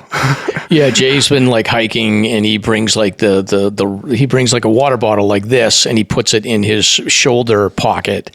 And I'm like Jay, if it's 10 degrees out, like this thing's going to freeze up in 2 seconds. It's got the tiny little mouth on it. So anyway, but I was giving him a hard time. Yeah, it looked like great views. That's a short, steep little bit from what I remember too, up Imp Face. Yeah, and he was saying it too. He made a comment about the Imp Face, but what people need to do, if you don't understand the Imp Face portion of it, go hike like Pine Mountain and then look across. I never got the fact that how it looked like sort of a face looking upwards. Until we actually did that hike last year. So, yeah. Journey of Hours, gridded out Tecumseh. That is a thing. That seems like it's one of the most boring peaks to grid out, I have to imagine. But good job. That friggin' hiker, exploring the hills and forests around the Quabbin, Soapstone Hill and Federated Women's Club State Forest in Petersham, Mass. So, looked nice. He was kind of pseudo-local. And then Heart Disease Hiker 75, hike up the Tuckerman Ravine Trail and skied down the Sherb. Nice. Now we got Quilting Hiker, which haven't actually had any tags before, and this was technically for notable snowmobiling, I guess. But they shouted out, and I figured I'd still mention them here. But they saw Stomp out in the wild from Slasher Podcast leading a tour out of Twin Mountain. So if you are looking for Stomp, maybe you can find him there. I don't know. But apparently they had mechanical snowmobile issues. Kind of a long day, long story. And then they said that it tagged on 1,000 miles of snowmobiling for the season, which seems like you'd have a sore butt after that. I don't know if you get like horseback riding, like you get developed to that or what, but I don't know. I don't know, but I'm impressed they didn't crash given the volume of crashing here. So good stuff. I'm going to give it to Journey of Hours for gridding out Tecumseh. So that's a good milestone. So congratulations, Journey of Hours. Keep it rolling. Go on to your next grid. Yeah. And there was much rejoicing.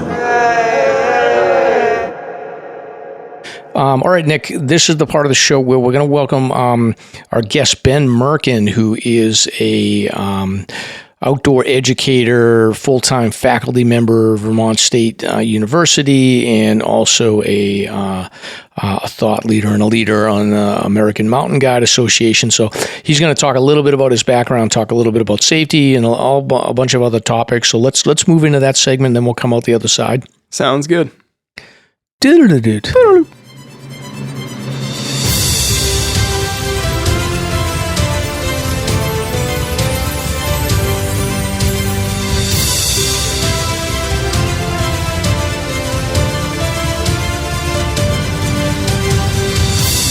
It's time for Slasher's Guest of the Week. Very cool, very cool.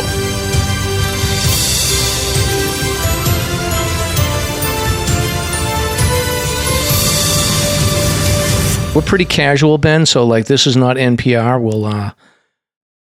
But we will do our best to ask some interesting questions here. So sounds great. All right. Awesome. So, all right, we're recording. So now, Ben, anything you say can be used against you. So welcome to the Slasher Podcast. Perfect. Thank you. Appreciate that. Well, so have you been on a lot of podcasts? I have not. Very new to this. All right. Well, you're going to do great. You're going to do great. And then you just tell everyone that you've gone on the greatest podcast ever about hiking in New England. So. You got it. You didn't have any technical issues ahead of time. No, it worked flawlessly. Smooth. So perfect. All right. So welcome, Ben Mirkin. So Ben, I think you were referred to us. You had done a talk in front of the PEMI-SAR team, and I think somebody from the PEMI-SAR team had mentioned that you had done a great talk and that recommended that we reach out to you. So very gracefully, you've agreed to sit down and talk to us. So our podcast, we talk about hiking and search and rescue and good decision making and safety and all kinds of topics around hiking in and around the Northeast and primarily in the White Mountains in New Hampshire, but we touch on some other areas as well. But a little bit of background on you for the listeners, and then you can introduce yourself. So you're an outdoor educator, full-time faculty member at Vermont State University in Linden. You teach courses around leadership and outdoor education and advanced topics. And then you're also, you were named the 2024 American Mountain Guides Association Educator of the Year for your excellence in field work. And I've done a little bit of research, Ben, and it sounds like your big motto is like, you got to get out there. If you're going to be a teacher or a guide, you got to be out there falling into the spruce traps and learning how to stay safe all the time. So hopefully we did a good intro. But yeah, if that was you really impressive. impressive. Thank you very much. I appreciate that. If you want to just fill in the gaps and introduce yourself as well, that'd be great. Oh, no, you did a great job. I'm also a dad. I have 2 wonderful daughters and a wife, my wife, Kate, and we live in East Burke, Vermont, so we're really close to the White Mountains. What's one of my favorite things, I used to lived in Bethlehem working for the White Mountain School for a long time, 10 years there, and now we just moved across the river, so we're only about 45 minutes from Franconia Notch. So still spend a lot of my time there. My recreational time is mostly spent right there. So I'd say that's a good intro to who I am. Awesome. So you've been in outdoor education and guiding for many years. Can you talk a little bit about how it is that you were able to carve out a career in education around the outdoors? Sure. I started when I was in college, undergrad. I studied business and marketing and was really excited about the outdoors. Grew up fishing and running around the woods as best I can. And grew up in Western Mass. And I was fortunate. My stepfather had a cabin in Queechee, Vermont, and he let me live there when I was in college and somehow got my toe in the door guiding fly fishing and canoeing and doing some backpacking trips. And one thing led to another. Wound up in Colorado for a little bit in grad school and leading trips out in the Northwest and in Alaska. And then came back to work at the White Mountain School with my then girlfriend and now wife of almost 20 years. And we just stuck around the Northeast. I did spend some time also working for the Appalachian Mountain Club, doing education there, and then being a caretaker, a little time at Hermit Lake and Carter Notch. And most of, I've been very excited about being in the Whites. I feel like there is so much there. And the Whites are a great place to teach and learn because nature provides so much of the consequence if you're not on your game. And it really helps dial people in. Training outdoor educators here, I'm pretty confident when I send them out that after college that they can take care of themselves really well. Yeah, and I think that one of the common things that we see, so we analyze a lot of like search and rescue events, and in the Whites in particular, like you'll see like experienced hikers that will come from other areas of the country, and I've actually experienced this as well. Like I've hiked in a lot of different places, and in an I'm going into an area where I feel like it's knowing the terrain is going to be critical, like hiring a guide to bring you along seems to be like a really smart move. I've kind of learned that. I've got some experience hiring guides. I do feel like we've seen a number of cases where experienced hikers have come to the Whites and got themselves in trouble where they might have been better off bringing a guide. So can you talk a little bit about like how critical local knowledge is to even an experienced hiker? Yeah, absolutely. I think hiring a guide just makes your day a lot more fun, especially in more technical terrain or fly fishing, something where the local knowledge is incredibly important to your experience. When I travel and go to especially backcountry skiing or fishing, in big ranges and big places, the money spent on hiring a guide for a day and just kind of being able to get information from them and pick their brains and get them to show you their favorite places, their terrain, get their recommendations. That in and of itself is worth a lot. and can be a great way to understand the culture you're stepping into. I love the term, you said you guys, a lot of experienced hikers. I think that term is really difficult, right? Because how different people define experienced hiker is super subjective. And somebody who goes on a few hikes and then comes up to the Whites in November is often considers themselves an experienced hiker, but yet sometimes are going up in what you or I would call unprepared, because they're not necessarily, they've gone on hikes, but they are not necessarily, their depth of experience isn't that great. Right. And that probably comes back to what you talk about, how critical it is to get out there a lot, because like you talk about the Whites, like the Whites are not one single thing either. Like hiking in November or hiking in March and April is a completely different animal than, I would say, even like if you're an experienced winter hiker, it's a lot easier to navigate on a decent weather day in January, February when the snow's packed versus November when the weather can be unpredictable and you might not have all the gear with you, or in the mud season of April where you got to worry about water crossings and other things. So even in the Whites where people seem like they might have been exposed to different areas of the Whites, like the seasonal aspect of it is big. And then I can only imagine what it's like when you go into an area that you're not familiar with. Absolutely. A lot of spatial variability around the Whites. You go to one place versus another, depending which way it's facing on the compass rose, and you're going to get something completely different. Yeah, exactly. And then can you talk a little bit about your role at Vermont State right now? What exactly does that entail? Are you teaching students all day, or are you doing other types of classes for guides? I have an amazing job. Tomorrow morning I'll be heading out of here around 6:30 to meet my advanced ice climbing course. And so we have courses in everything from, like, Monday for me was teaching an avalanche course to our students, where instead of typical like Zoom sessions and 2 days in the field, our level 1 course is 5 days in the field. We get to spend a lot of time with these students. They still get the online portion, but they also get a whole lot more field time. Tuesdays for me is a ski patrol day.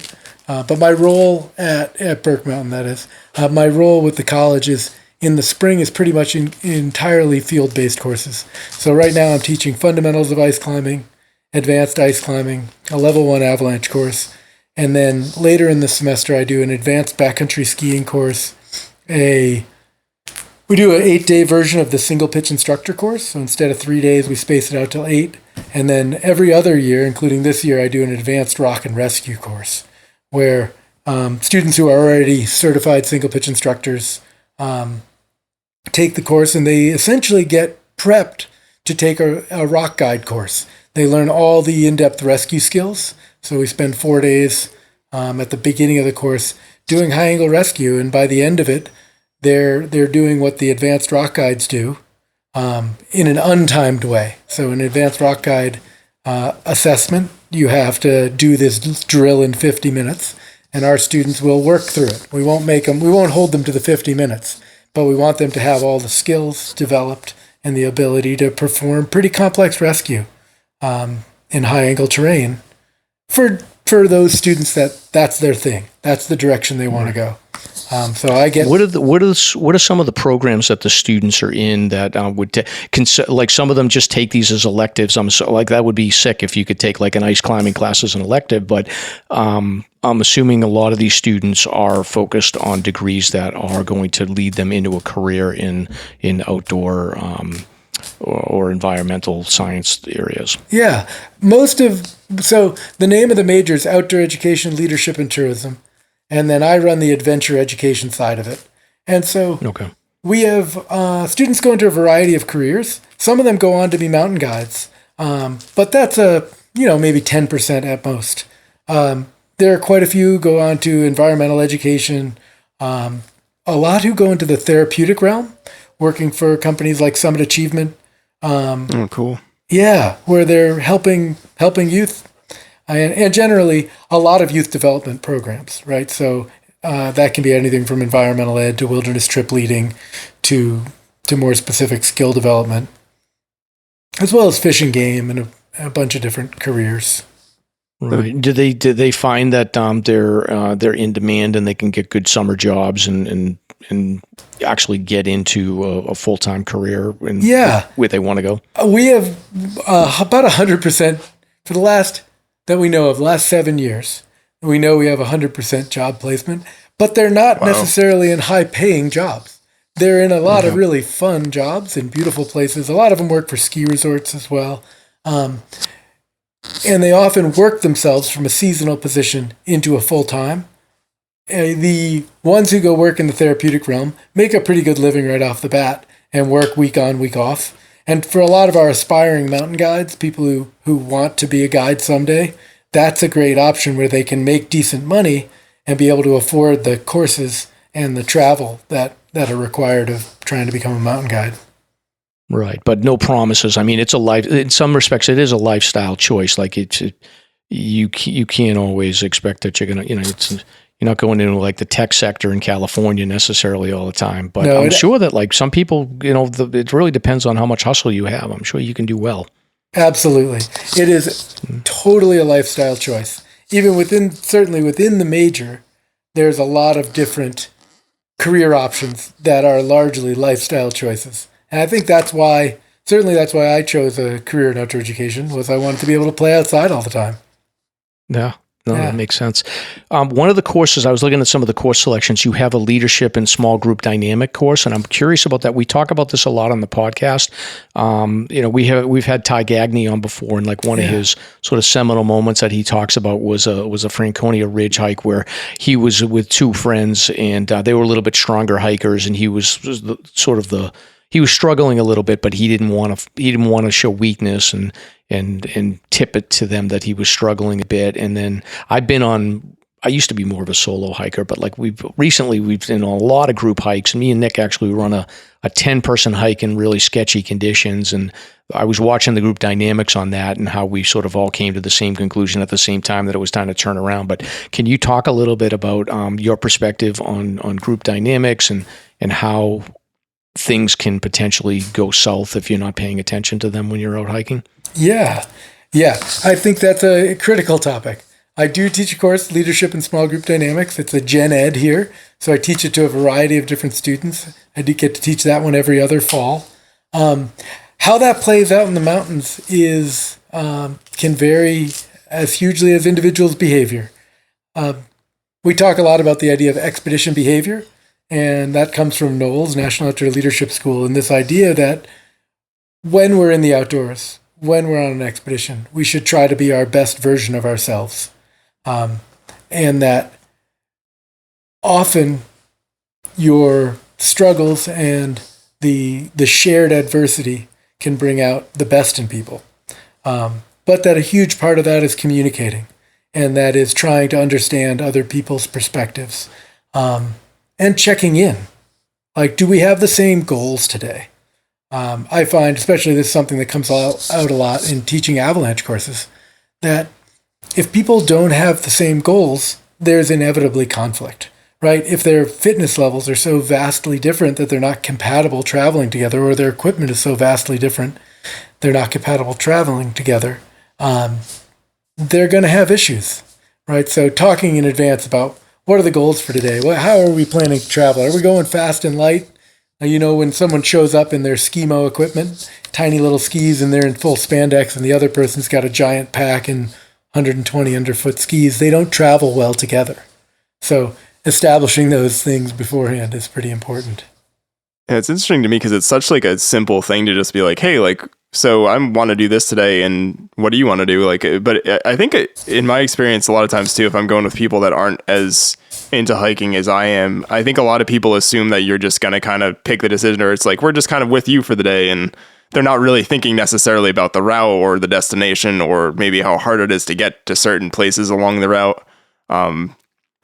So yeah, it's definitely a dynamic. Like, I think the group we hike with now, like a lot of us tend to think minded, but even like Mike was mentioned that day, we're trying to ascend Jefferson for someone's winter summit. It was interesting watching sort of a group of 10 people. And I think all of us were thinking it sort of being like, we're going to turn around, or we should soon because of visibility and some other factors, but nobody actually, like, it took a while for someone to sort of say something. It was funny, even like between like me, Mike, say like me, you and Peter looking at each other, being the more familiar people, and then being like, oh yeah, like, it's time kind of deal.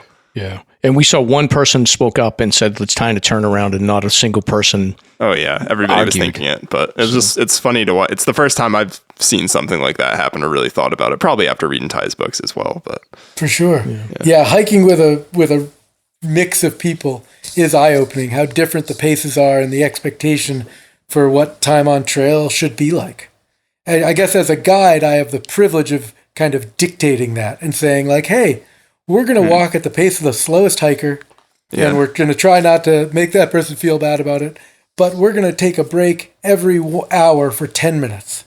And we're going to go until that break at a nice slow pace, and trying to I think as a guide or an instructor, I can be controlling in that way without it feeling strange, whereas with a peer group, that can be much more difficult.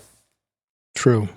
Do you ever see any of the students get in trouble where you've got like some real goal-driven people that just want to keep going and they go past their limit, or they're cracking somebody that's not as physically fit as them? Do you ever have to step in, or do you ever just hear about it from students and use that as a learning lesson?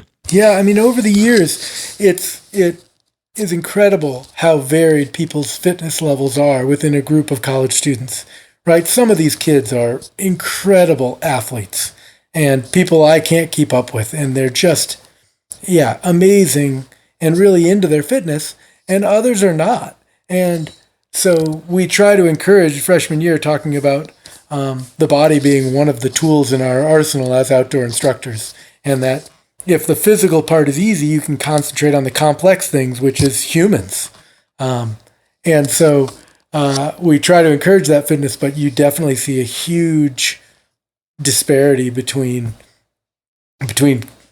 these college students on trips. And that leads to a lot of our group dynamics issues, right? Some people are stressed because of the physical, they're worked, and others are bored on the same trip.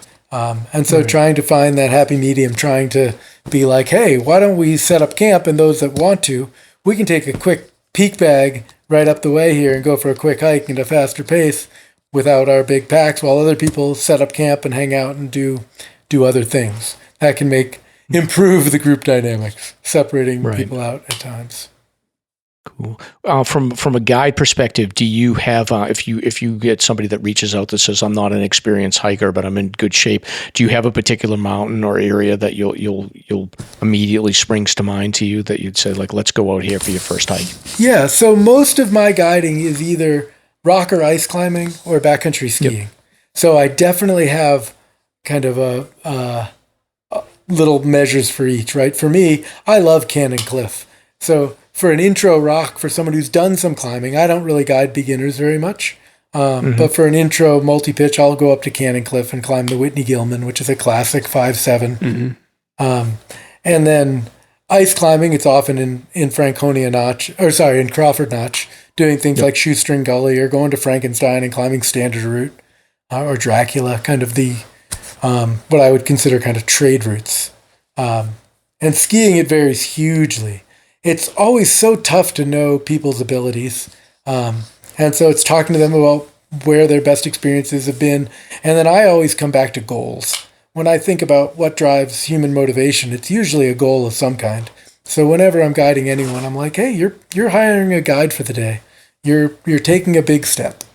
I'm honored to be part of that. What are your goals? How can I help you get there?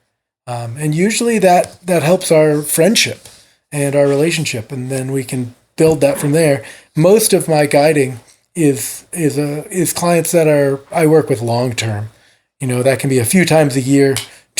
I have folks that are on PEMI Search and Rescue who I get out with every few weeks as clients, and just upping their climbing game, and they climb on their own without me. They know how to lead, they know how to set up top ropes, but they treat themselves to every few weeks they get to go out with me and either teach them skill development or guide them up a really cool route that they've heard about and they've always wanted to do.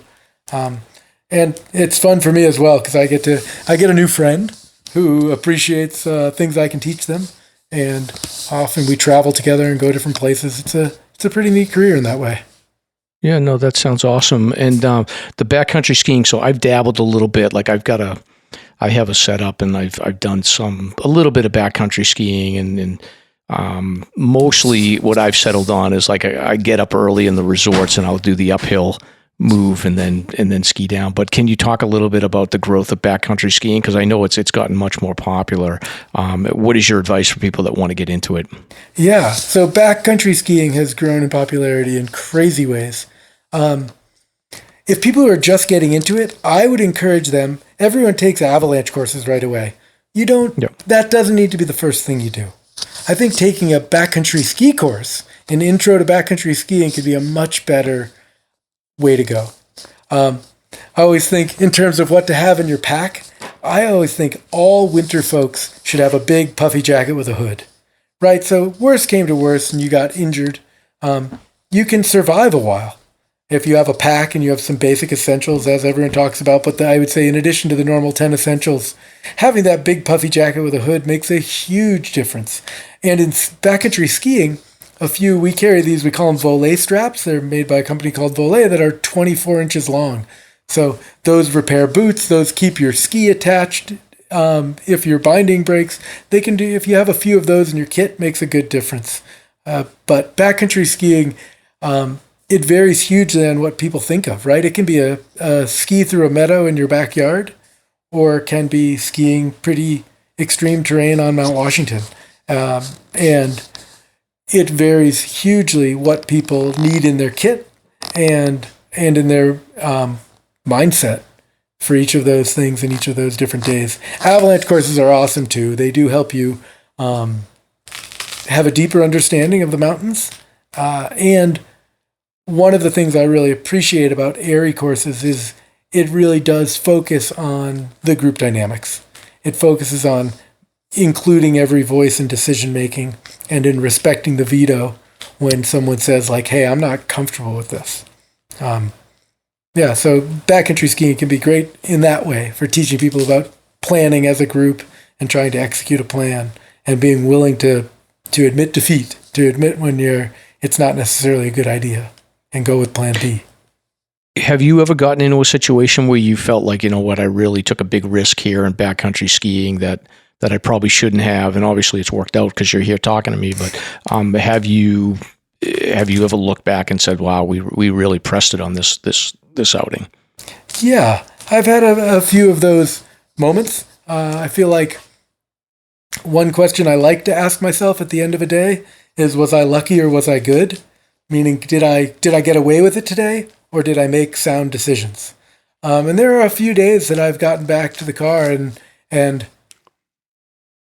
been high-fiving, but at the same time been like, I may have gotten away with it today. Right. And I think that is part of the game. Sometimes it is. I talk about risk a lot in terms of probability and consequence. What's the probability of an accident occurring? What's the consequence if it does? And it's a game that we all play, right? So I feel like there are definitely days where the consequence was high and the probability wasn't zero, right? And so that's a real risk. And those are also days that you live for, right? The lines that you've looked at for years and you've wanted to ski, and you know if you fall, it could be really bad, but you know that you're ready, or you hope you are, and you want to try that challenge. I think that's a big part of what adventure is. Yeah, and you get out. How often do you get out a week? About probably 5 days a week. 5 days a week. So you're out there constantly. Awesome. Do you think that like sometimes your perspective changes because you're out there so frequently that your risk tolerance is much higher than the normal person? Yes, probably. I think in some ways, right? Like, so I think what my daily activity is also a little different. So, I've been guiding. Ice climbing is a great example. Guiding ice climbing, usually just December, January, February, but probably 3 days a week during those months for the last 20 or so years. So your exposure to risk, I think, in many ways lessens the probability, right? And so sometimes you push the consequence side of things, right? If you're, say, running it out, or you're just engaging with risk in different ways. Think a lot about the idea of risk homeostasis, and we all have a comfortable level of risk for us. So, if you drive and you don't have a seatbelt in the car, you're going to drive slower. I worry about that sort of thing with climbing a lot, that you get comfortable in that same terrain, and so you place less protection. So try to keep myself in check. Right. I don't know a lot about ice climbing, but for me, the thing that makes me really nervous about the idea of ice climbing is even if you've got all the safety screws in and you've got lines on, like you still can't control for a catastrophic break on a piece of ice, right? Yeah, that doesn't happen so often unless you've had like a 40-degree temperature plunge or you've got big changes in weather. Ice is actually a fairly predictable medium. If you're in it day to day and you're following the weather, it's far less variable than snow. But it's still scary to conceptualize. Because you see those videos of like these big chunks of ice just breaking off, and that is an extreme puts version. a nightmare in you. Free hanging pillars are a different beast. We don't hang those all the time. Most of the ice that we climb is leaning against a mountainside. It's just sticking against rocks. Yeah, and it's like it's kind of stepped up. It's like a huge staircase. Many of the climbs are, especially the longer ones. They're big gullies, unlike the stuff on Mount Washington or in Crawford Notch, and they're just fun. They're not as extreme as they look. Most beginners don't fall. Right, you keep the rope tight on them, but they're not like flailing around. They're learning to place their feet well and use the tools to keep them in balance. So get off of YouTube and get on the ice then, is what you're saying. Totally. It's way more fun and more accessible. It's funny because rock climbing, heavier people have a struggle with rock climbing because so much of it is finger strength. Whereas a bigger, strong person who's large can be really good at ice climbing. As long as they like hiking and being in the mountains and the movement, they can do quite well ice climbing. Do you have a temperature limit? Like, because I think ice climbing, one of the other things I'm curious about is hiking's pretty straightforward. Like, okay, if you're going to get cold, you just start walking uphill and you're going to warm up. But I don't necessarily think you can do that with ice. Like, you're right up against the freezing material there, and it's not as easy to warm up, I would guess. Yeah, it's much different. If I'm guiding privately and I just have one client, we can choose an easy objective and keep ourselves moving all day long and stay warmer. But man, for beginners, having a top rope party, that is cold because you also have metal strapped to the bottom of your feet and you're standing on ice most of the time. This season was really tough. I felt so bad for my beginner courses. I am spoiled, right? Like, I have a ton of gear. I wear heated socks. I'm a wimp. I take what I can get. I have enormous puffy jackets and, I'll be okay. But I feel so bad for my students sometimes. This year, we had some of those negative 20 days, and we would talk about it, and I would come in with basically bringing every jacket I own to loan out and make sure people are going to be okay. And bringing hand and toe warmers for everybody. And I was amazed at how resilient my students are in getting through those sort of days and learning and kind of thriving. And then at the end of those days, being really proud of what they'd accomplished. For your advice for hikers, and not necessarily just winter, but like hiking in general in the White Mountains. If we get a lot of people that are listening to the show they're sort of starting their journey on their 4,000 footers or they're partway through it. Do you have any standard advice around safety gear to bring, going like light and fast versus heavier and slow? What is your overall take on all that? It's such a hard balancing act that we all play with our packs, right? You want to be prepared, but you want to be light. I had a mentor at one point who we were talking about doing a big climb, and I said, hey, I really think we should bring a sleeping bag. And he said, if you bring a sleeping bag, we're going to need a sleeping bag. And so I kind of balance it all in that way. For me, I am always ready to spend the night out. What that means for me, I keep a light bivy sack in my pack all the time. I have a fair amount of fire starting material. I teach wilderness skills. I do a canoe trip every year for 10 days where I cook on a fire with flint and steel. We start with flint and steel. So I bring a little bit of flint. I have a flint and steel in my pack all the time, and a little bit of jute, a little bit of twine that helps me get something started if I need it, and a bivy sack. And I always have a big puffy jacket, right, in the wintertime and colder months. I also, to be honest, I like to always have a shovel. Like I teach avalanche courses and stuff, so I have a fairly lightweight little shovel. And when I'm skiing, even not in avalanche terrain, the idea that I can build shelter in a few minutes because I have a shovel is makes it a no-brainer for me to carry that piece of equipment. Yeah. That's something I wouldn't normally think of, but I mean, even like the snowpack we've had this year, like I was just up the Adirondacks, there's like 50 inches, like base pack at like 3,000 feet or something. That's not something I would think of, but it's probably your most viable method for a shelter if you're really stuck somewhere. If you got absolutely 3 feet of snow around you everywhere, I wouldn't even think of it. Yeah, for me, that's the first thing. I've dug holes in the snow a bunch to just get low and out of the wind. Depends where you are and what you're doing, but yeah, having a shovel I consider super, super valuable. Yeah, I'd never considered that, honestly. And it's and they're not that heavy. I mean, I have a small shovel that I've used for just clearing I bought it for clearing drainage on a trail that I maintain. But you could, in theory, bring that along, and it wouldn't weigh that much. I bring my sled. I could just keep my sled at home and bring the shovel instead. Totally. Or I bet your sled could even work as a shovel. That's true. That's right? A good point. Yeah, too. I carry little lightweight avalanche shovels. Right, they're commercially made, and they're under a pound, and they have an extendable handle. They work quite well. Right. Yeah. So, do you have any advice? I know. So it's interesting with your path. It sounds like you started out fly fishing as a guide and kind of got into ice climbing. Were you ice climbing, rock climbing before that, or just kind of I was in my like early to mid 20s when I moved out to Colorado. I had been rock climbing once, and to be honest, I was about 30 pounds heavier than I am now, and the first guy who took me rock climbing took me to Rumney, and he was a really strong climber, and I didn't make it at the top of anything, and I finished being like, that was really cool, and I'm kind of terrible at it, and I really would like to be good. And when I moved out to Colorado, I had this idea that like, in order to climb some of these mountains, which was my bigger goal, I needed to learn this technical rock climbing, and I had to get better at it.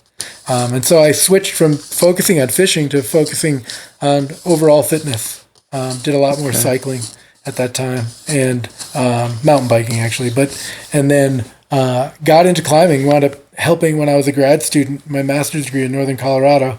Helped a professor with a climbing course where I really had no idea how I would help. But he's like, "You're a master's student? Oh yeah, you'll be fine. Yeah, I'll teach you what you need to know." And he did. He took me out to a cliff and introduced me to rock climbing equipment. Before I'd been to the top of any climb, he showed me how to place cams and stoppers and gave me tons of feedback. And then he put me on lead on a probably 5.4, like a very easy climb, and had me lead up. So the first climb I ever made it to the top of, I was leading, which was pretty neat. I didn't know that was special at the time, but now I see it as pretty unique. But it was something that he knew I wouldn't fall off of, and showed me how to place the protection, so if I did, it would catch. And I spent a few years climbing just at a very low level, right? Not trying to push grades, not caring about grades much, but just trying to climb in the mountains and protect myself. And that was a neat game. And then as I got older, I got more into trying more difficult climbs. I was kind of curious too with your education program you do, and even I guess too with the guiding. Do you typically see younger folks getting into this, trying to get into that program, or do you see anybody that kind of reaches their 30s or 40s and is like, hey, like I'd like a lifestyle change, I'm burned out, I'd like to try to go into this? We definitely see both. I'd say our norm is the typical college student, or often after a gap year or two. We have a bunch of ex-military, and they're a great fit. They come in motivated and fit and strong, and really being good group members, caring about other people. Like they are used to like having each other's back in an amazing way. And so we get a lot of folks from the armed services backgrounds, variety of different roles, and they come in and typically do really well. But I would say a broad grade range. I have a student right now who's an attorney who this was basically, he's almost my age, and he was like, I think I might want to be a mountain guide. and I want to learn about it. And can I enroll? And he's just taking courses every semester and doesn't need a degree, but just is learning skills. Cool. And I was going to say, and maybe sort of as a closing point, we want to be conscious of your time here, and we're very appreciative to talk to you. I feel like we could talk to you for hours easily. We might have to have you back.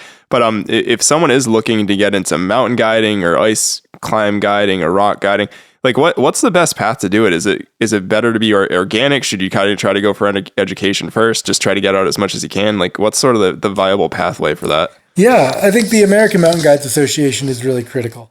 So when people hire a guide, my strong advice is look at their credentials, right? They should be trained by the American Mountain Guides Association. That's kind of the legit organization in the U.S. Okay. And so looking for those credentials but when people are trying to get into it, experience is key, right? And hiring a guide once in a while and getting feedback. Something like climbing is so high risk. You don't want to be doing it badly, right? I've had students who I've taught how to place protection, and they've already been climbing for a while. And I had one kid came up to me and he said, "Oh my God, I was doing it wrong. I was placing cams completely wrong. I had no idea you were supposed to like squeeze them that far. I'm so lucky they worked for this long." Right. It's like, oh, that's terrifying. So yeah, I think that getting a bit of training can help a lot. And then mileage is key. Getting out, finding mentors, people who are solid, who know what they're doing.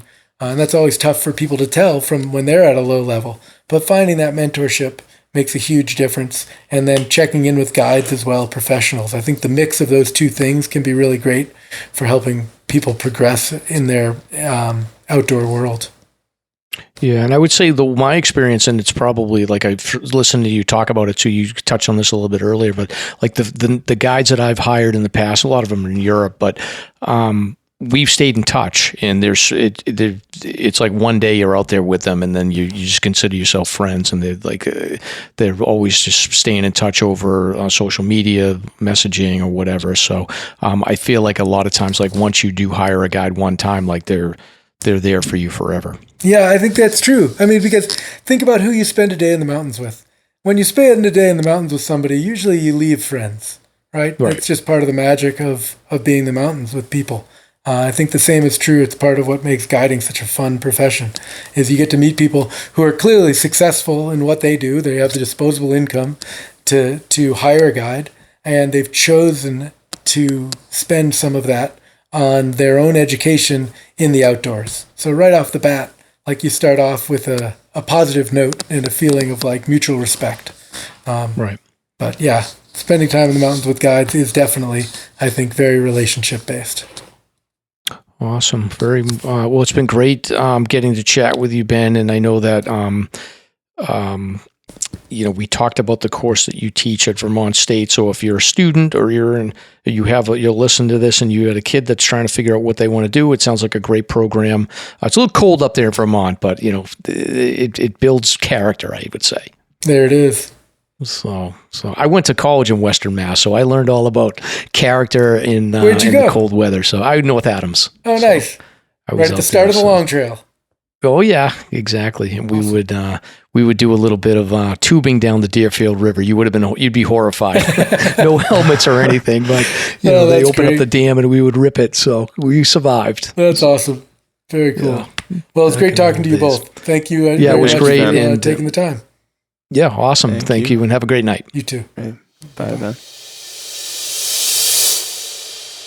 All right, Nick. So thank you. Thanks to Ben for joining us. That was very cool. He's an interesting guy, and he's living the dream. He's working like all the jobs that I wish that I could work, Nick. Instead, I've got to slave away at a keyboard all day. Yeah, I'm in the same boat. It does make you think. I thought it was interesting too. I was saying it really is a lifestyle choice, and I get that with a lot of those outdoor professions. Like you really have to love it so much that you're willing to like live out there and do it, and kind of that is your focus. Like not necessarily, I guess, the financial gain sometimes.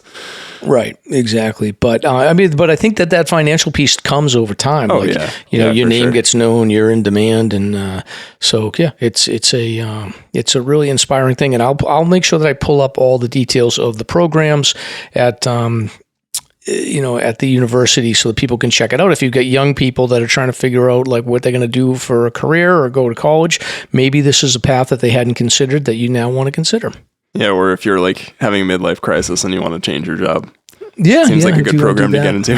Yeah, maybe I'll do that, Nick. Yeah. But Nick, I was going to do a segment on some missing hikers. We're going to talk about Kevin Race and Stephon Porith Suo and Michael Miller again. But I think we'll run out of time here, so we will push that to a future episode, and then we will call this a good night. All right, sounds good. Good night, everybody. Okay.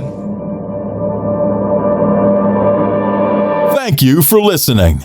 If you enjoyed the show, you can subscribe on Apple Podcasts, Spotify, Podbean, YouTube, or wherever you listen to podcasts. If you want to learn more about the topics covered in today's show, please check out the show notes and safety information at SLASRPodcast.com. That's SLASRPodcast.com. You can also follow the show on Facebook and Instagram. We hope you'll join us next week for another great show. Until then, on behalf of Mike and Stomp, get out there and crush some mega peaks. Now covered in scratches, blisters, and bug bites, Chris Staff wanted to complete his most challenging day hike ever. Fish and Game officers say the hiker from Florida activated an emergency beacon yesterday morning. He was hiking along the Appalachian Trail when the weather started to get worse. Officials say the snow was piled up to 3 feet in some spots, and there was a wind chill of -1 degree. And there's 3 words to describe this race. Do we all know what they are? Here's Lieutenant James Nealon, New Hampshire Fish and Game. Lieutenant, thanks for being with us today. Thanks for having me. What are some of the most common mistakes you see people make when they're heading out on the trails to hike here in New Hampshire? It seems to me the most common is being unprepared, and I think if they just simply visited hikesafe.com and got a list of the 10 essential items and had those in their packs, they probably would have no need to ever call us at all.